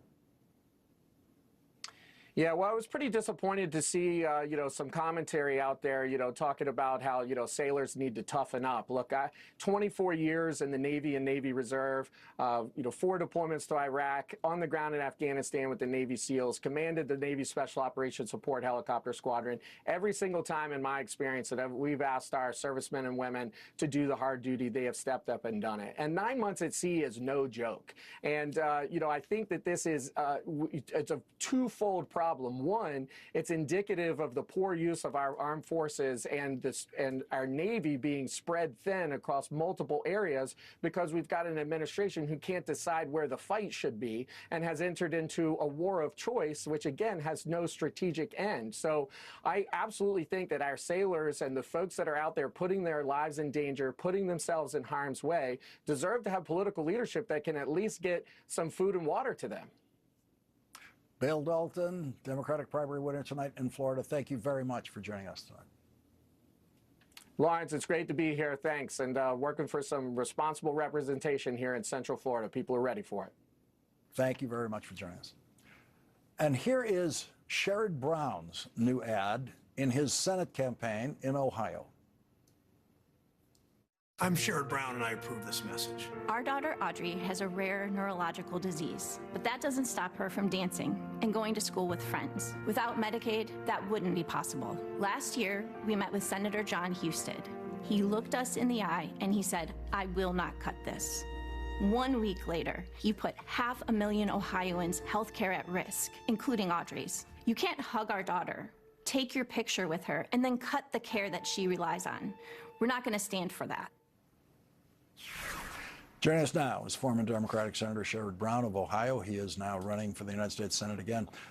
Senator, that couldn't be more clear. You cut Medicaid, you vote to cut Medicaid, or you don't. Yeah, I hear those stories. That was the most poignant when I did a roundtable 6-8 months ago and met Audrey's mother, and it was a stunning moment. But I hear those kinds of stories from people that have been promised that they won't make those cuts, promised that they'll speak out against the war, for all these kinds of things that they feel betrayed. They over and over, people say, we didn't vote for this, we didn't vote for this war, we didn't vote for higher fertilizer prices. A farmer in Northwest Ohio told me their fertilizer costs went up $100,000 this year. None of that people thought they were voting for. People are angry. They don't see a government that's fighting back. They don't think they have a voice in Washington. John Husted has not spoken up for them or fought for them, and they're ready for change, as you know. What do you see in the primary results that we're seeing around the country tonight, particularly in Florida? What are the indicators that you see there for Democrats, and what turns out to be the diminishing power of the Trump endorsement? I don't know about the Trump endorsement, and I hear what you say, and I think you're right 99% of the time, Lawrence, on most things. But my focus is what I'm hearing about their lives, and the system's more rigged than it's been ever in their minds, and in my mind, they see they're working harder. Just the other day, it was announced that CEOs' average pay is $17 million. That's bad enough. But what's really bad is the average CEO makes 300 times what the average worker makes. People know that. They know no matter how hard they work, they can't get ahead. More money's going out the door than coming in. And they see a government, from the White House to John Husted, they see a government that's essentially doing nothing to fight for them and to speak for them. Ohio Senate candidate Sherrod Brown, thank you very much for joining our coverage tonight. Thanks. And of course, Lawrence, if people want to help, come to SherrodBrown.com and help out. And I really appreciate all that people have done. The day we announced a year ago on this show, that day, 31,000 Ohioans went online and helped. And that's really driven our campaign in so many ways. So thank you. Thank you for joining us. And coming up, Harvard beat Donald Trump in court again last week, and today a Department of Justice whistleblower says Donald Trump's so-called investigation of Harvard and his investigations of other universities were all fake. Harvard's constitutional law professor Lawrence Tribe joins us next.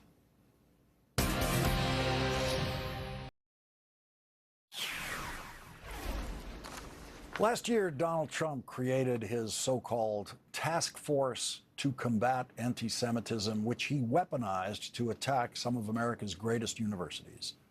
One of the leaders of the Trump task force said this before any investigation of any of those universities. We are suing every one of these universities guilty of anti-Semitism. Under Title VI, we're taking away their money, Mark. We're going to bankrupt these universities. We're going to take away every single federal dollar. We're going to bankrupt these universities. That was the mission before collecting one bit of evidence. Today, a former Justice Department lawyer, Haley Van Arum, filed a whistleblower complaint with the inspectors general at the Departments of Justice and Health and Human Services and the Office of Special Counsel, alleging that, quote, the task force investigations into alleged anti-Semitism on university campuses were marked by extraordinary procedural irregularities, predetermined outcomes without factual or legal support, and disregard for Title VI's legal requirements and the First Amendment to meet the political mission of the task force. Ms. Van Arum and other DOJ assignees repeatedly warned that funding suspensions lacked legal basis and that evidence did not support findings of violations at Brown, Yet HHS insisted on extracting a voluntary resolution agreement to satisfy political stakeholders. In the cases of Columbia and Harvard, no complete investigation was conducted.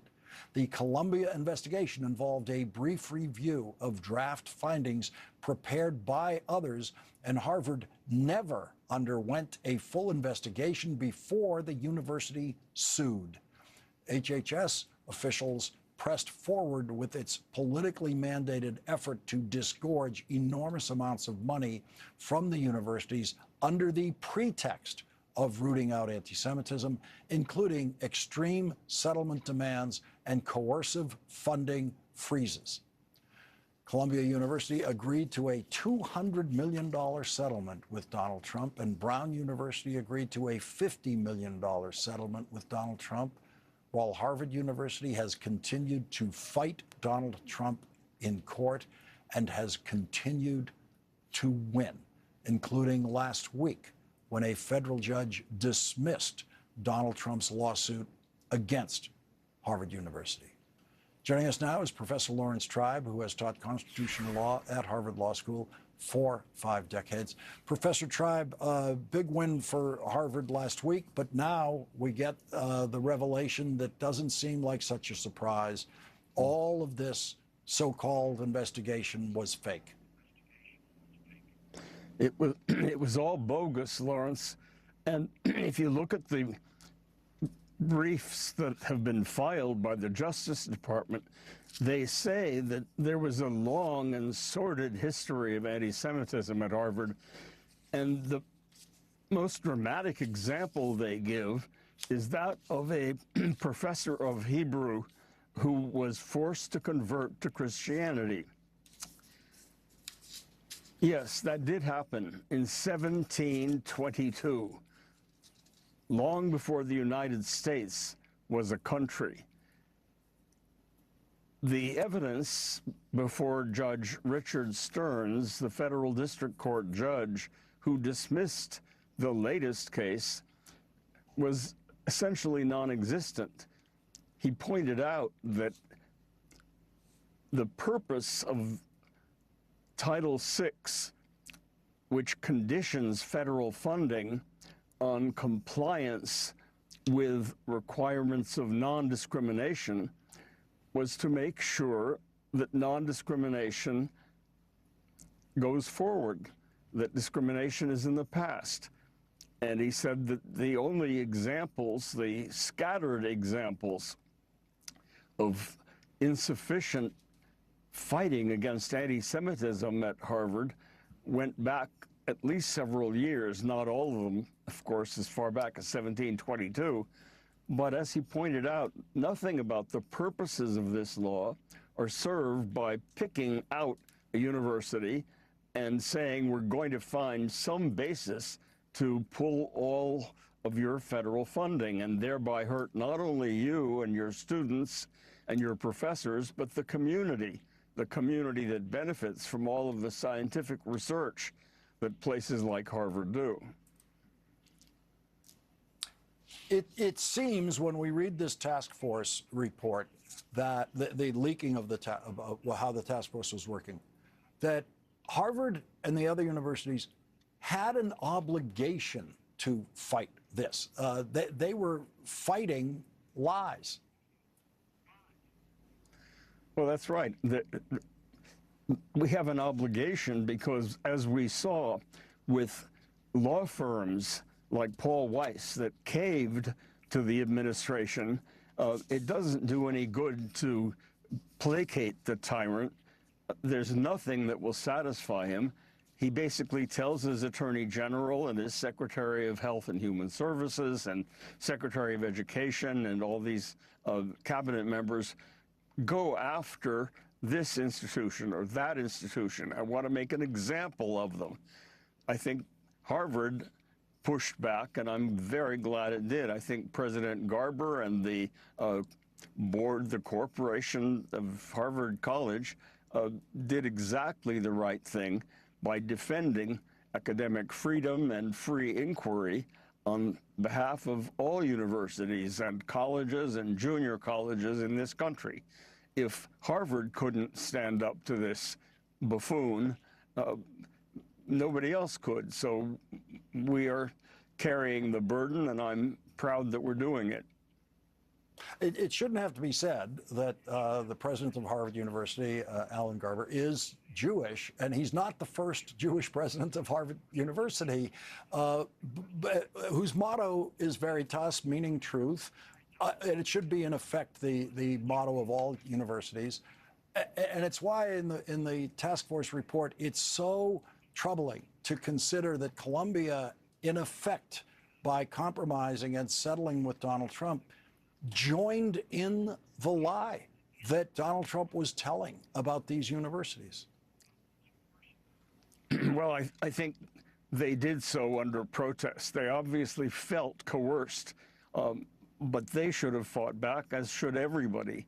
And the fact is that when institutions cave to those who want to rule with an iron fist, not as duly elected leaders of a self-governing republic, but as wannabe dictators, when people cave to those demands, they are facilitating the collapse of democracy. Harvard Law Professor Lawrence Tribe, thank you very much for joining us tonight. Thank you, Lawrence. And coming up, it is election night, as we know, in Donald Trump's home state of Florida, where Donald Trump's endorsement is no longer enough to win. That's next.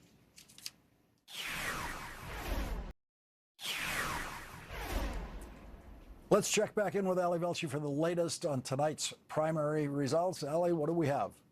Let me show you a few things. I know you just had a really good conversation with Bill Dalton from the 7th District in Florida. This is interesting in that obviously he's come out with 45%. He's going to advance, but he's running against Ryan Elijah. It's an interesting story because Corey Mills was defeated in there. Corey Mills, who's wrapped up in a whole lot of scandal, and that would mean that it's a little bit more of an uphill battle for Dalton. But you spoke to him, and he said that his numbers are good, and he's looking forward to that race. So that doesn't seem like too much of a problem to him. Let's go down to South Florida to the 27th District. This is Miami-Dade. This is the most populous part of the entire state. It's also 74% Hispanic. Maria Salazar, former broadcaster, is the incumbent there. She, of course, is going to advance, according to the Associated Press. But take a look at Elliot Rodriguez, also a local news anchor in that district, winning that with 53.5% of the vote. Cuban in origin, and makes a point of saying, as a Cuban, because he knows amongst the Cuban American and a lot of the Latin American voters in Florida, they have a real aversion to the term socialism, the terms communism, even if it's democratic socialism.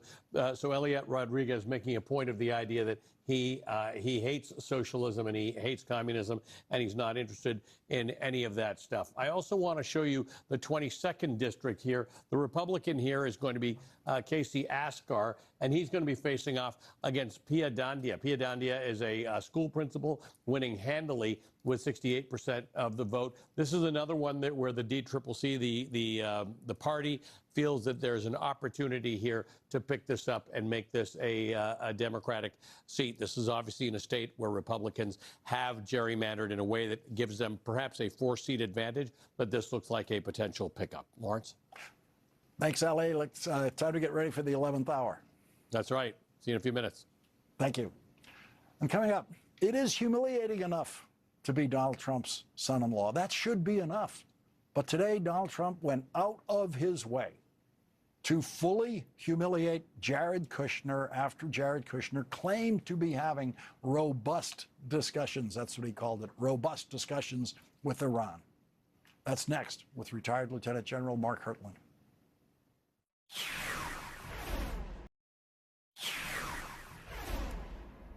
Donald Trump's son-in-law is very good at humiliating himself. I mean, very good, especially when he tries to sound like a diplomat. The conversations between the U.S. government and different areas of the Iranian government at all areas is probably more robust than it's maybe ever been.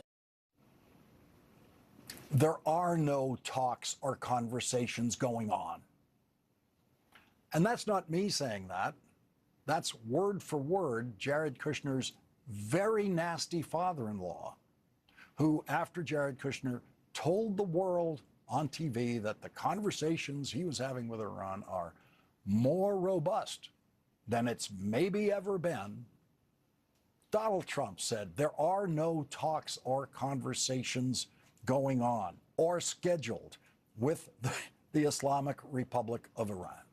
In response to that direct contradiction and humiliation, Jared Kushner, of course, said nothing.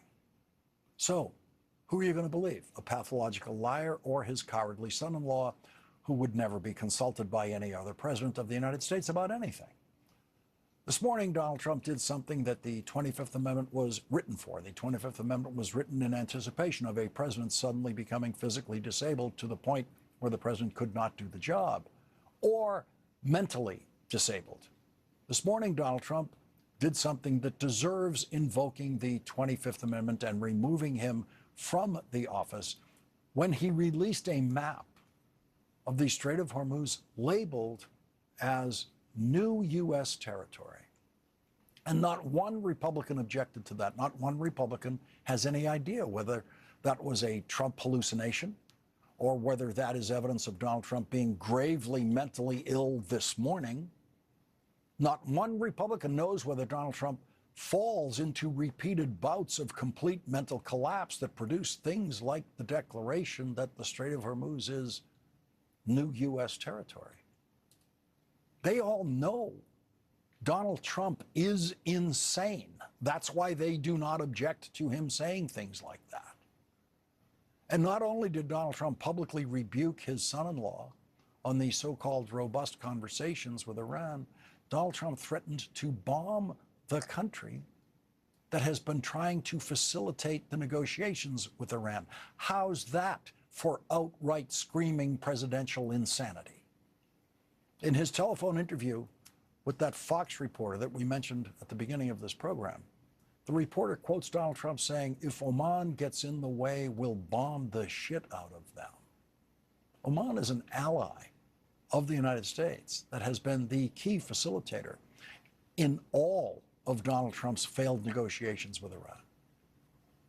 No Republican is bothered by Donald Trump saying he will bomb Oman because every Republican in Washington knows Donald Trump doesn't mean what he says. They know he is functionally insane when it comes to public comment, especially about his war. They all know that Donald Trump is a pathological liar, and they operate on the assumption that he is simply lying and angrily hallucinating all day about many things. And so no Republicans rush to the microphone saying, "Oh, no, we cannot bomb our ally," or even talk about bombing our ally. Every Republican in Washington knows they have an out-of-control clown as commander-in-chief now. The only commander-in-chief in history who could publicly talk about bombing an ally. Our next guest, retired Lieutenant General Mark Hertling, wrote for The Bulwark, "The president is threatening to bomb a country that for nearly half a century has quietly provided the United States with military access, logistical support, diplomatic assistance, and something increasingly rare in the Middle East, the ability to communicate with friends as well as enemies. For decades, Oman hasn't been in the way. It has often been the way." Joining us now is Lieutenant General Mark Hertling, retired commander of U.S. Army in Europe. He is an MS now military analyst. General Hertling, what is your assessment of where this war is tonight, especially with Donald Trump saying, "I have no time schedule, I'm not in a hurry"? Well, one thing, Lawrence, is there's not a whole lot of clarity within the administration in terms of what's going on, as you just pointed out. The other thing that after I wrote that article that you just cited, President Trump this morning posted that graph or that map that you just showed that showed a circle around the Strait of Hormuz which included part of Iranian territory, part of Omani territory, and part of the UAE territory, and claimed that he controlled that and it would be a new U.S. territory. That's the map there that you're now showing. If you see that circle, it encircles 3 different countries, as well as the waterway that provides the transit route. And what we've seen in terms of the discussion with both President Trump telling about how the strait is open, how it has been demined, and even included a comment that ships are already passing through, with the fact that Jared Kushner is saying he's conducting back-channel conversations with members of the IRGC, just don't seem to square. So as an American public, which has the passion of the military, it should have the support of the citizens, and it should have positive leadership within the administration. We're having some challenges in each one of those 3 areas that Clausewitz says you need to win a war.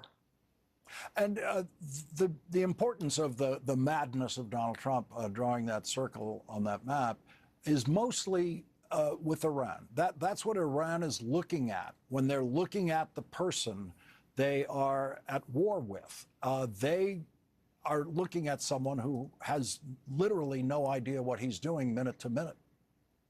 Yeah, and it seems that it's not only affecting Iran, Lawrence, but in combination with the president's comment on Sunday about South Korea and our alliances there, and the fact that he misstated the number of troops we have there, the importance of those exercises that are ongoing, but also things that he's done in the past with other allies, not only in Asia, but in Europe and also the Middle East.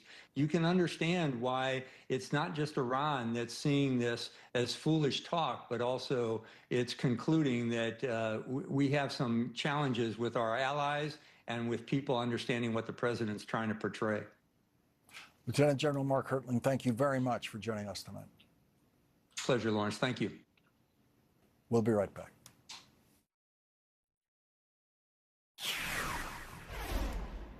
That is tonight's Last Word. The 11th hour with Ali Velshi starts now. Ali, you going to have more election results? I'm going to have a ton of election results, and we're still waiting for Alaska to come in. As you said, Florida is really interesting tonight, but typically at the end of your show, when I've been on it, I'm often telling the audience about a book and an author that I'm having on. I have to ask you to tell us again about Kurt Andersen, because I'm with you on this. I think this is a must-read book for everybody, and you've got him on tomorrow night, I believe? Yeah, it's a fabulous book, and we'll talk about it tomorrow night. As you know, it's a projection 20 years into our future, into our political future, cultural future, the way we will live with AI and everything else. And it's one of those things that as you read this look into the future, you are feeling the importance of all the decisions we make on a daily basis in the present to shape that future, including voting, which is what's on my mind tonight. I'm excited to see that interview tomorrow, and you have a great night tonight. Thank you, my friend. The book is called The Breakup.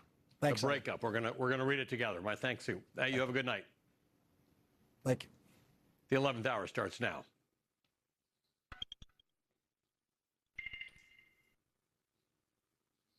All right, it's Tuesday, August 18th, 77 days until the midterm elections, and today's primary results in Florida are providing us with more clarity as to what those midterms are going to look like on November 3rd. What we are seeing tonight are outcomes that will have a huge impact on the November midterms. I want to start with the Democratic Senate primary race in Florida. Let me give you that first. There we go. Democratic Senate primary race. Angie Nixon, the state senator, has defeated Alexander Vindman despite being outspent 12-1. The progressive lawmaker Nixon won big in the state's major population centers, easily carrying her to a victory. We'll talk in a few minutes about the implications on the Senate election in that state. I will tell you that MS Now has not moved the rating of Florida and probably wouldn't have regardless of which the two candidates here have won. In the general election, she will face Ashley Moody, who was appointed to her seat after Marco Rubio, the then sitting senator in Florida, was sworn in as Secretary of State. We are rating this race as likely Republican. As I said, that would have been the case even if Vindman had won. Okay, let's take a quick look at the governor's race in Florida as well. In the Democratic side, David Jolly, the former Republican congressman, will become the second former Republican in a row to be the Democratic nominee for Florida governor. Last time around, it was Charlie Crist, you'll remember. He was a former Republican governor who became a Democrat, but he lost to Ron DeSantis by 20 points. David Jolly will be squaring off against Byron Donalds, a Republican. He's a congressman endorsed by Donald Trump. This whole thing's very interesting. Donalds was virtually unknown until the 2023 battle over the GOP House leadership, in which he was the leading Republican insurgent candidate in a few rounds of voting for the speaker. One of his opponents, by the way, James Fishback, who finished a distant third in the race, has referred to Byron Donalds, amongst other things, as the DEI candidate in the race. There was a whole lot of racism going on in this particular race. I want to look at some Florida House races as well right now and show you what some of them have done. Now, remember, Florida Republicans redrew the map to win anywhere from 2 to 4 additional seats without winning any additional votes. One of them is in District 7. Corey Mills has lost. He's the incumbent. Mills has been accused of sexual misconduct against a former girlfriend, as well as campaign finance violations. Still got him 34% of the vote, by the way. He's been touting a February endorsement from President Trump.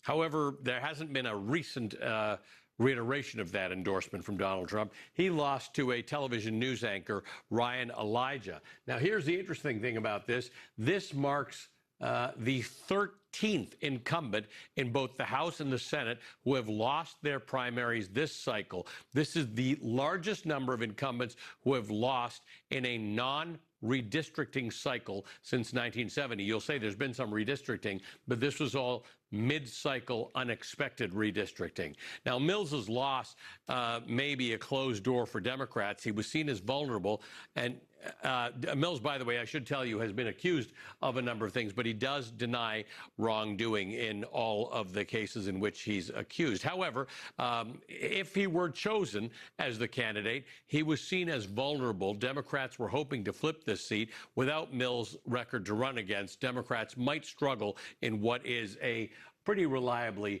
Republican district. All right, I want to go to one district that was drastically redrawn.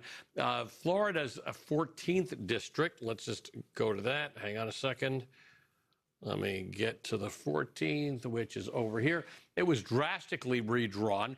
This was a safe blue seat, but it's now a toss-up. The incumbent Democrat, Kathy Castor, will be squaring off against a chap who calls himself MAGA Mike Beltran. That's a nickname that he gave himself. Castor's hoping to use her long record in government against an ultra-conservative candidate. I want to now take you to Florida's 19th district. Now, there's 17. Let's go to 19 right down here. This is the Naples area. Another Trump-endorsed candidate, Catalina Lauf, has been defeated. She previously ran for Congress and lost twice in the state of Illinois.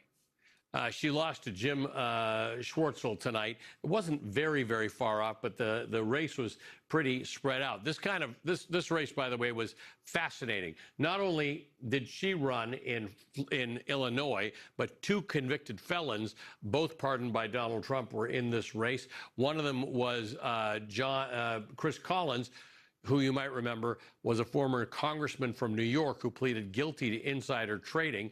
Also on the ballot was John Strand, a January 6th guy who was pardoned by Donald Trump.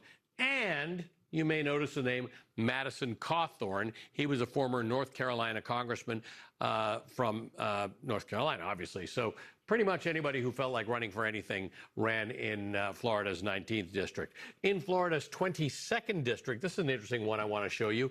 Let's put it here. Pia Dandia was nominated as the Democrats' choice to defend a seat which was redrawn to be friendlier to Republicans. She's a former high school principal. She's going to face up against Casey Askar, who is a Republican businessman. Republicans are hoping to take this seat. And finally, in Florida's 25th district over here, Democrats, they're liking their chances right now. They're likely to keep this particular district after the moderate Congressman Jared Moskowitz comfortably survived a challenge from Oliver Larkin, who is a Democratic socialist. He will be running against Scott Singer, who is the Republican nominee in Florida's 25th district. And finally, in Florida's 27th district, this is Miami-Dade County. Let me show you what happened in here. Democrats have nominated the Cuban-American local newsman, Elliot Rodriguez. He's going to attempt to take the seat from Maria Salazar, also a former local television news anchor. The biggest factor in this race, and frankly in all of Florida's elections in November, will be the Latino vote. This is the most populous district in all of Florida. It's also about 74% Latino. Democrats have been losing Latinos steadily in the course of the last few elections. Hillary Clinton won Latinos in Florida by 27 points. Joe Biden won by 7 points. And then in 2024, Donald Trump opened up a 16-point advantage over Harris in 2024. That is a plus 43% change in Latino votes from Hillary Clinton all the way to Donald Trump. But let's, pardon me, let's look at some of the recent polling of the governor and Senate races. This is from the University of, well, let me get to the polling that I'm looking at here. This is a University of North Florida poll from late July. The average lead for the Democratic candidates among Latino voters in Florida is 16 points. This is a full 30-point. Remember I told you Donald Trump led in the last election by 43 points. Now Democrats are leading by 16 points. So a full 30-point reversal of the margin that Donald Trump won Latinos in Florida by. Polls are never exact, as we have learned. But if Latinos swing by this much, this is going to play into statewide races and House races. Here's some Florida districts, by the way. Let me show you some of these with high Latino populations. Florida's 27th, as I just mentioned, is 74% Latino. Florida's 22nd district is 28% Latino. As you can see, these districts tend to be more likely Republican than not. Florida's 25th district is 28% Latino. As you can see, these are all friendlier toward Republicans. But if Latinos abandon the Republican Party in extreme a way, as some of this polling suggests, November could turn out to be very interesting. I want to talk about all of this now with Maya Wiley, president of the Leadership Conference on Civil and Human Rights, and a former New York City mayoral candidate, and the former Democratic congressman from New York and senior advisor at Vote Vets, Max Rose. Michael Schur, veteran political journalist, also joins us. Welcome to all three of you. Thank you for joining us. Nice to see you all. Good to see you, too. Max Rose, this is an interesting night for you. Another congressman has gone down to defeat, but this is Corey Mills, who interestingly still got a lot of the vote in his district. The Democrats would have perhaps preferred to have run against Corey Mills. There's a candidate quality issue, and Corey Mills was the weaker candidate, but he did lose.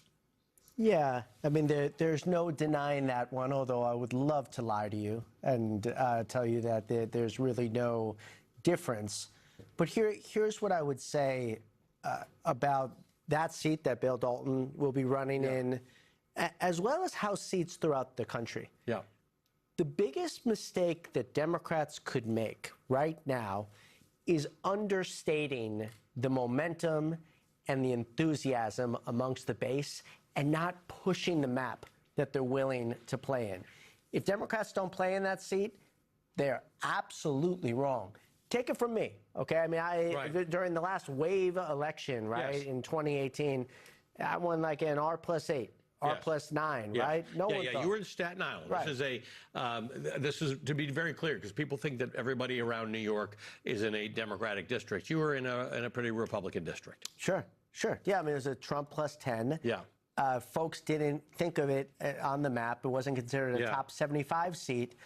But during wave years, different things happen. Yes. And if we don't put resources in those districts, we will not win them. And the majority that Hakeem Jeffries has when he becomes Speaker of the House is absolutely essential and integral to his capacity to get things done. Maya Wiley, this is a little different. Last week, we had Wyoming and Minnesota. The week before that, we had Michigan. In many of these cases, before that, we had New York. There were some obvious cleavages, right? There was moderates versus progressives. There was old versus young. There was establishment versus... That's not what we saw in Florida. We saw a whole lot of things at play. Some of it was candidate quality, some of it was Latino voters, some of it was enthusiasm. What do you make of what we saw tonight? Well, a big part of what I make of what we saw tonight was the fact that when you think about Florida, you're talking about half a state, half the population struggling just to make ends meet. Right. Half. Right. 4 million out of roughly 8-point-something million people. You have 500,000 people who can't afford to see a doctor when they're sick now, who could a few years ago. Right. Their quality of life is getting worse. Their ability to afford their bills is getting worse. One of the things we are seeing over and over again is there's a disruption vote. There's a vote for change. And there's a vote for that change better be about whether or not there's an understanding about whether I can get my family through life. That is fundamental in any of these races, really. And you know, I think any candidate that's contesting has to contest on that turf, but also has to be sincere and believable on it. And that's some of what and that's interesting because that's not actually a progressive moderate split in the Democratic Party. That's not even, that's everybody. The entire country would like their life to be more affordable. Well, and this is, I think, part of the problem we have when we have these conversations in newsrooms, which is very different from when you're on the ground. Yeah. Is that, you know, people like to say, well, the Democratic Party's got divisions. Yes, so yeah. Yes. Guess what? Nothing new. Yeah. Generations. Not necessarily bad. And I'm not suggesting they're not some real ones. Yeah. That is not my point. But if you look at what voters are actually caring about, whether they're far left, moderate, lean, center right, it's whether or not they can pay their bills because people are struggling and suffering. And Florida is like number 10 on the list of all of our states in terms of how expensive it is. Yeah. Alaska, if we want to talk about Alaska, I mean, my goodness, we had Data for Progress a year ago was saying all Alaskans want to hear about housing, energy costs, because, and you know, for native populations, which is a huge percentage of the state, they're subsistence fishing. Yes. So they want to hear, are they going to have more opportunities to fish? Because that's part of how they feed themselves. Yeah. These are basic bread and butter issues. We make it politics and ideology. Yeah. People make it about their lives. I think you're really right about that. Hey, Michael Schur, there's a lot of things at play tonight that are kind of interesting. One of them is candidate quality. You got David Jolly, a former Republican, colleague of Max Rose's. The second time in a row, a Republican is running for governor. I think, by the way, Charlie Crist has won as mayor of St. Petersburg or something of that nature. So he's still in the game. You had Alexander Vindman, who did not win, but was endorsed by pretty much everybody in the country against a local state politician who did very, very well. But the bottom line is, to Max Rose's earlier point, while we've got a lot of these districts as lean Republican, we've got the Senate race as lean Republican, we've got, you know, everything looked kind of Republican-y in a red state. There are things at play in Florida that might be very interesting in November.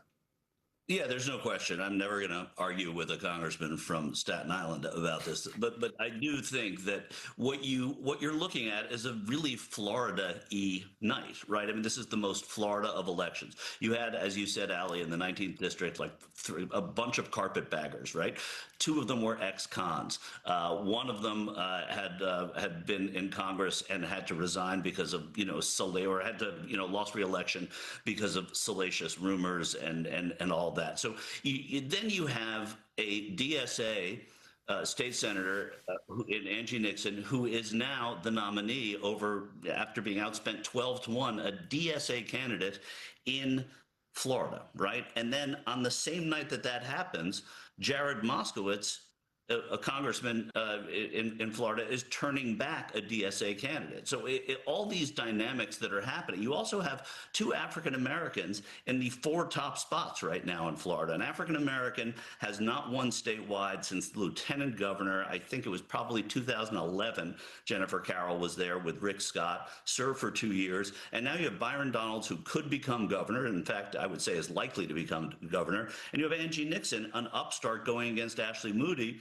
And Ashley Moody has run a lackluster campaign. One of the knocks against Alex Vindman was that he ran a lackluster campaign. People didn't know him, people didn't see him, and here's the energy from Angie Nixon. So now all of a sudden you look at Florida and you say, okay, I wouldn't go out and make lots of bets on Democrats winning there, but I certainly think it looks a lot better when you look at the energy that Angie Nixon may bring at the top of a lackluster Senate race to fill the rest of Marco Rubio's term there, which is what this essentially is. Donald Trump endorsed a couple of candidates, endorsed Corey Mills, but then he hadn't said anything about it. And I think the endorsement page kind of dropped Corey Mills. So Corey Mills, last I think Donald Trump talked about Corey Mills was in February, but he did apparently have an endorsement. He also supported another candidate who lost tonight. But probably more important than who Donald Trump, it's its own story, right? People who Donald Trump endorses but loses. Donald Trump voted again in Florida. He voted by mail again in Florida. The dude only votes by mail. I don't know how you make sense of this stuff, and I don't know how you get Americans to understand that Donald Trump's whole existence is about how vote by mail is the most dangerous, horrible, anti-democratic thing in America, and the guy doesn't ever do anything but vote by mail. Sure. That's the question, I guess. Is that a question or not? I don't even know. It's ludicrous, Max. But it's the whole story, right? This is a guy that says that affordability is a Democratic talking point. Yes.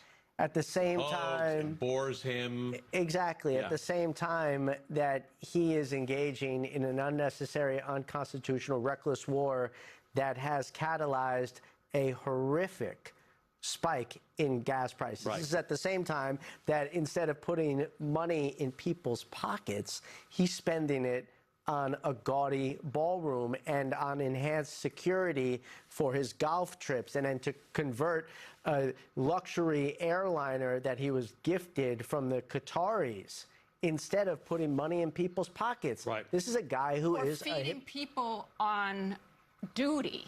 Sure. In the Gulf of, I mean, look, Exactly. if you're not even taking care of your troops right now in this war you started that you didn't have to You're start. 1,000% right. So it is hypocrisy and is a detachment from reality. Maya, let's talk a little bit about this. Michael Schur was talking about the fact that the senatorial candidate is a member of the DSA. She's a relatively new member of the DSA. It wasn't a DSA-style campaign like we saw in Wisconsin, for instance. Yes. Talk to me about this, because there's this DSA thing, there's this progressive thing, there's this left-leaning thing. Donald Trump will say there's this communist thing. But even that's not a monolith, right? People who are on the left side of the spectrum it's actually fairly broad. Yeah. And here's the point. Right? You talked about candidates and whether candidates are good candidates. What Angie Nixon did is she ran as someone who cares about working people. Yes. She made her message about working people. We talked about the fact that in Florida, people are literally struggling. Too many people, far too many. So she talked about her union, being a union member, organizer, being a public servant. She talked about the working people in AFGE, one of the largest unions of public servants in the country. It happens to be a leadership conference member organization as well. Yep. I mean, she is aligning herself with people who are working and struggling. And she's talking about what she will do for them.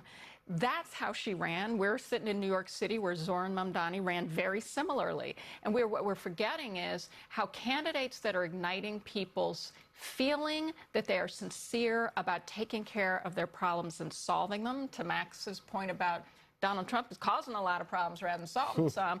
But that's what they're looking for. We see what happened with his approval ratings, and we're looking at candidates who are speaking to the issues that people care about and aligning themselves with them. Michael, talk to me about this a little bit, because I think Maya is entirely right, and I'm fine with being a little self-critical here.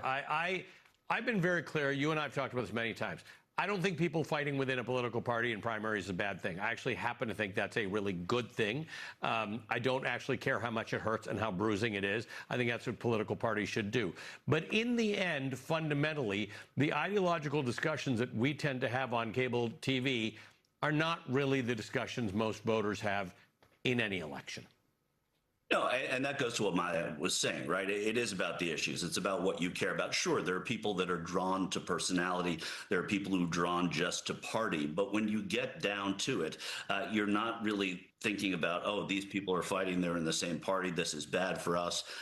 You're thinking about what these issues are. And now you have Angie Nixon winning for all the reasons that Maya so astutely listed there. And a lot of it had to do with getting union people organized. I mean, imagine union people voting for what would they need Nixon now more than ever? Can you imagine a union's getting behind someone named Nixon after all these years? But that's what you saw in Florida, and that's what sort of energized these people. So I do think when you look at what we can predict, and we talk a lot about electability, and electability seems like it's a word that is becoming very obsolete now because we don't know who is electable. Nobody knows who is electable yet. And so when we are picking people, or we're seeing voters talk to us about electability, and we're saying, oh, that person, I mean, Michigan's a perfect example last week. Everybody was talking about, well, can El Sayed win statewide? Well, we don't know. We don't know if he can until he runs. They nominate, he's got a lot of energy behind him now.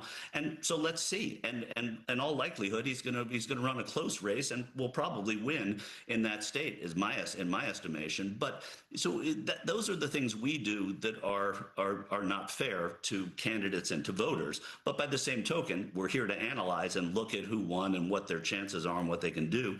And to that end, Ali, I think we're going to keep doing that. But I do think that it's changed a little bit the way we look at these races. And a DSA candidate who just came to the DSA, if you want to say it that way, in Florida, won a big race tonight. I think it's a headline in that state.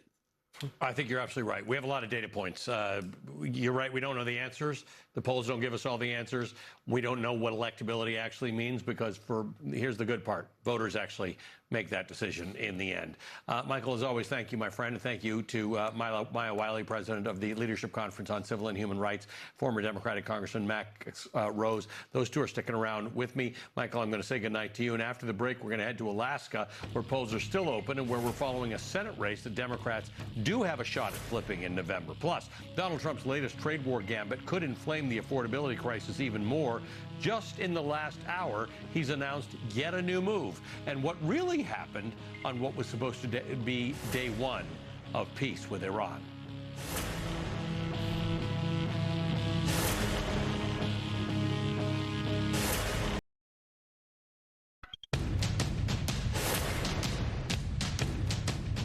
We've been spending a lot of time talking about Florida, but the end of this hour, polls will close in Alaska. We're watching the primary for what we expect to be a very competitive Senate seat. Senator Dan Sullivan is seeking a third term, but he's being challenged by the former Democratic member of Congress, Mary Peltola, as well as another Republican whose name, interestingly enough, because it's a long list, is Daniel Sullivan. Now, as you can see, all the candidates are appearing here. That's because Alaska has a nonpartisan primary, and the general election is ranked choice. It has been since 2020. So let me explain how this works. Tonight, all 16 candidates in the Alaska Senate race appear on the very same ballot. Voters choose one candidate. The top 4 vote getters from tonight are going to enter the November general election, where voters will then rank them 1 through 4. The first choice candidate, the first choice votes for each candidate are then tabulated, and if a candidate receives 50% of the vote in the first round, they win and the election's over. If, however, no candidate received a majority of the votes, the 4th place finisher is eliminated, so you're now left with 3 candidates, and each of that candidate's voters, meaning the 4th place candidates, has their second choice vote counted. Those are added to the totals of the top 3 candidates, and they're tabulated again. After that, the 3rd place finisher is eliminated, and the next choice of each of their voters is added to the vote totals of the top 2 candidates. And once those votes are reallocated, they're counted up again. At that point, one candidate will have received a majority of the votes, and that's the person who's declared the winner. Lots of actually interesting reasons why this might be a better voting system than the one most Americans use. Now, here's the interesting thing. Dan Sullivan's the sitting senator. Mary Peltola won the first ranked choice general election that was held in Alaska when she won the state's one at-large House district. So this is already home to a unique political culture. Alaska now employs a unique electoral system. Even before ranked choice voting, this was a state where a senator, including one named Lisa Murkowski, could win an election via a write-in campaign. And in Trump's Republican Party, she's survived as someone who often votes against Donald Trump. So both literally and figuratively, the national climate of what Alaskans call the lower 48 simply doesn't hold in that state. So Mary Peltola is hoping that she can flip this seat with an Alaska-focused campaign, including the slogan, Fish, Family, and Freedom. Joining me now is Nathaniel Herz, executive editor of the Anchorage Press. Nathaniel, welcome. I want you to just evaluate what I just said to everybody, because I think for most Americans that seems very uncommon, these two complexities with Alaska's election system. But is that pretty much accurate? Yeah, Ali, I hate to say it. I mean, often outside opinionators and journalists can get it wrong, but I think that was pretty good. And, you know, I think people refer to these open primaries in other states as a jungle primary. I was going to share that we like to refer to it as a tundra primary here. There are some unique wrinkles to the way that I think the ranked choice voting system sounds really good and idealized. Sort of in theory. There are some interesting ways, nonetheless, that sort of party-aligned groups are actually still playing in the primary in an effort to kind of game the system a little bit. And I can talk a little bit more about that if you want. Well, I'd like that, but I do want to ask you two very specific questions. The one thing those of us who don't use ranked choice, although in New York City we do, one thing that people don't realize about it is there's an argument that it makes the whole operation more civil, right? Because you want people, if they aren't voting for you as their first choice, you want them to make you their second choice. Does it have the effect of making elections more civil? I think on the margin, yes. I think one thing, I think the proponents of the system sort of really sold the open primary to ranked choice voting system as a little bit of like a Valhalla of election reform. And I think in reality, again, we've seen sort of incremental shifts. I don't think, you know, we've reached the promised land of civility here in Alaska. We still see a heck of a lot of negative ads and negative campaigning, but I do think sort of there was a little bit of a learning curve where in some of the first elections we saw, notably with Sarah Palin when she ran for Congress in 2022, there was some quite negative Republican campaigning that I think sort of led to Democrat Mary Peltola actually winning that House seat. And I think since then, in a state that is not majority Republican, but has sort of a larger conservative leaning population, you've seen Republicans learn some lessons and campaign in a more civil way against each other for sure. And you're seeing that, I think, not so much in this U.S. Senate race, but in a wide open gubernatorial election we've got with 17 candidates this time around. Can you give us a quick primer in about a minute about Dan Sullivan versus Dan Sullivan? Yeah, this was a plot twist that I think no one really saw coming this year. But there's more than two Dan Sullivans in Alaska. We actually previously in 2014, I believe, had another Dan Sullivan, the former mayor of Anchorage, running for U.S. Senate against Dan Sullivan, who is now the incumbent Republican.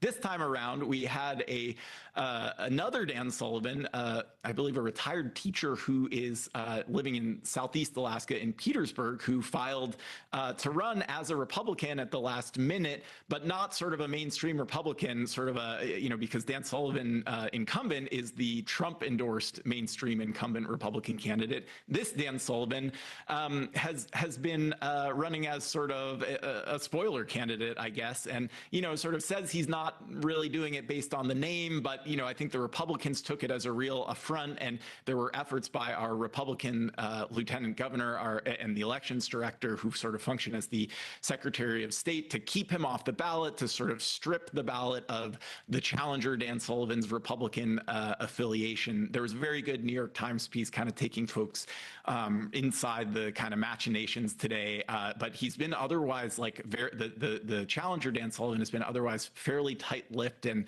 hard to kind of extract much from. So it's a little bit of a mystery, but we expect that he probably will advance to the general election ballot and likely pull at least some votes from the incumbent Republican senator. Nathaniel, it is a beautiful state and never boring, and we appreciate you shedding some light on it for us tonight. Nathaniel Herz is the executive editor of the Anchorage Press. I look forward to talking to you again. Thank you for being on the show tonight. Thanks for having me. All right, coming up, why Trump election year economy could take another hit ahead of the midterms. Plus, the president told us his war of choice with Iran would be over by today. I'll tell you what happened instead.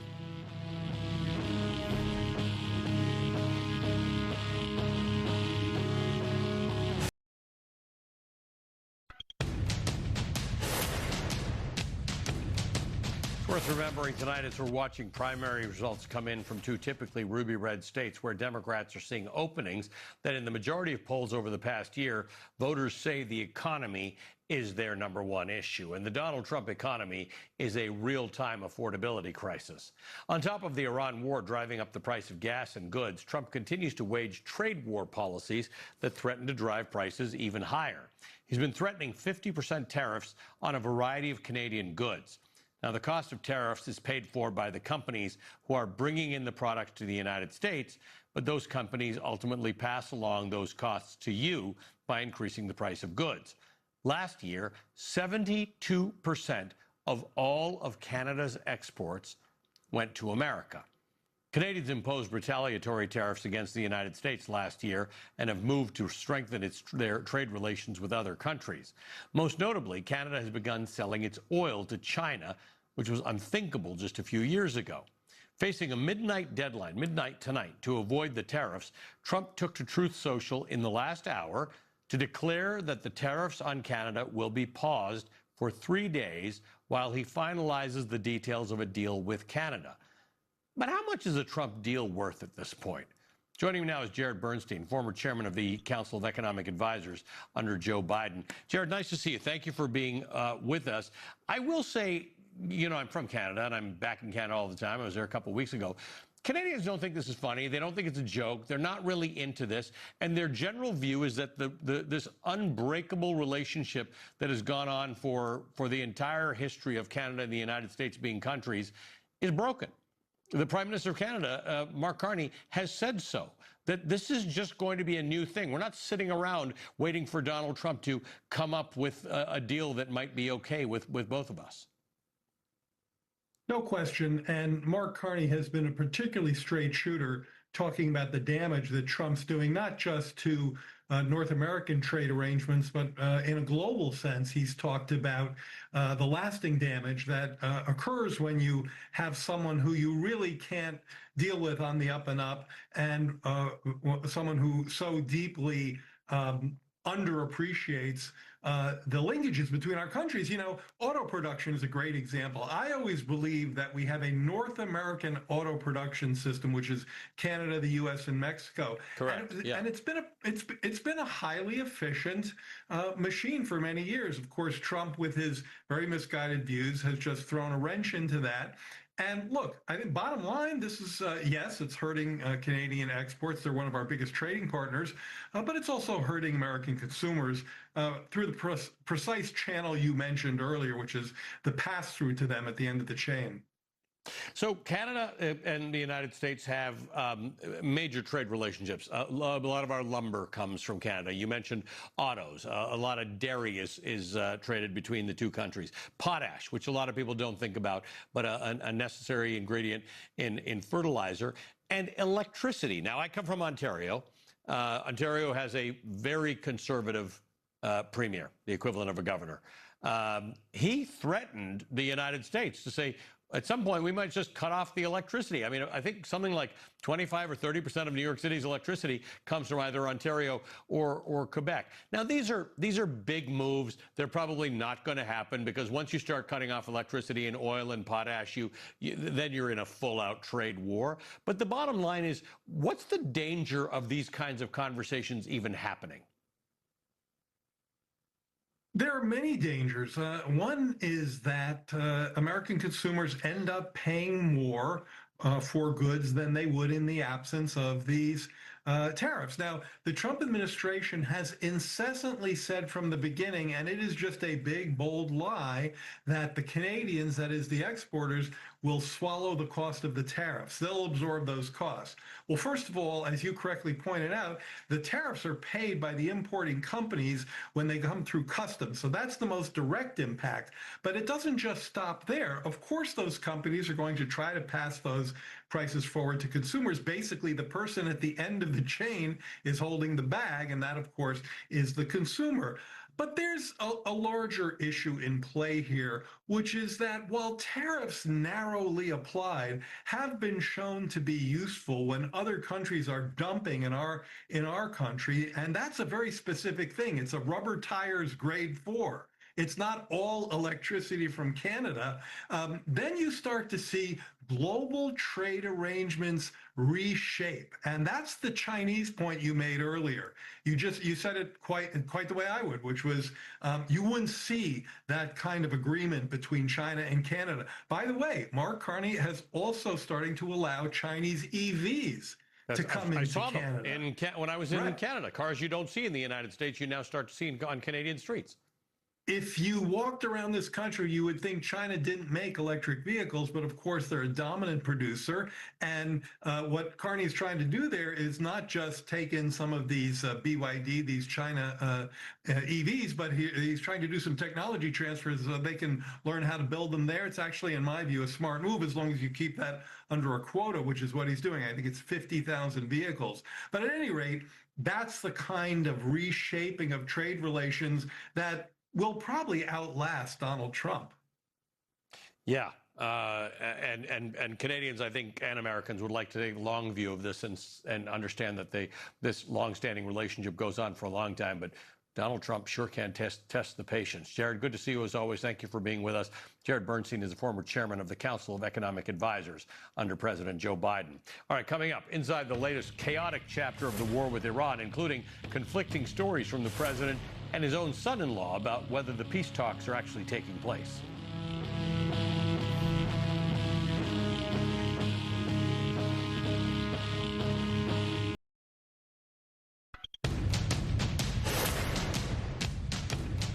We're 6 months into this war that nobody wanted with Iran. But remember back in June, President Trump promised that the so-called deal with Iran would lead to everlasting peace, and that today, literally, would be the first full day of the United States and Iran living in harmony.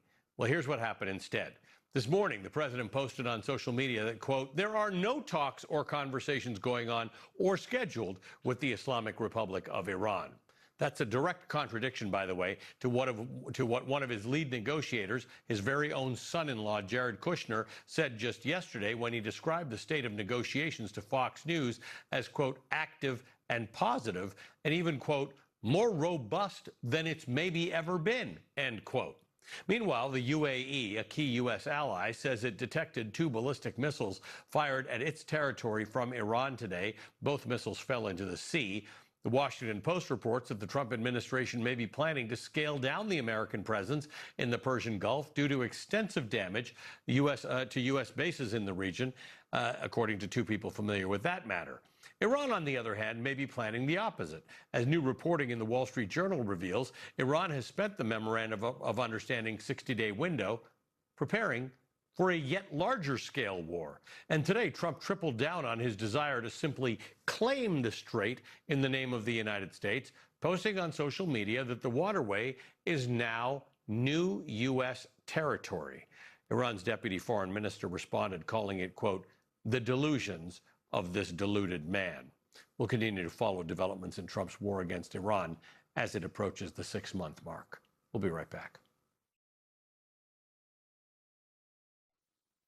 All right, $32 is what it's going to cost to meet me and a whole bunch of my colleagues here. I'm not sure I'd pay $32 to meet me, but frankly, all the rest of them are well worth it. This is an occasion that we're going to all be in Arlington, Texas, outside of Dallas for on September the 26th. We're having a great event. It's called MS Now Live Together in Texas. There are tickets available. You go to msnow/together. That does it for me. Thank you for watching. Tonight's 11th hour is done. Tomorrow starts right now.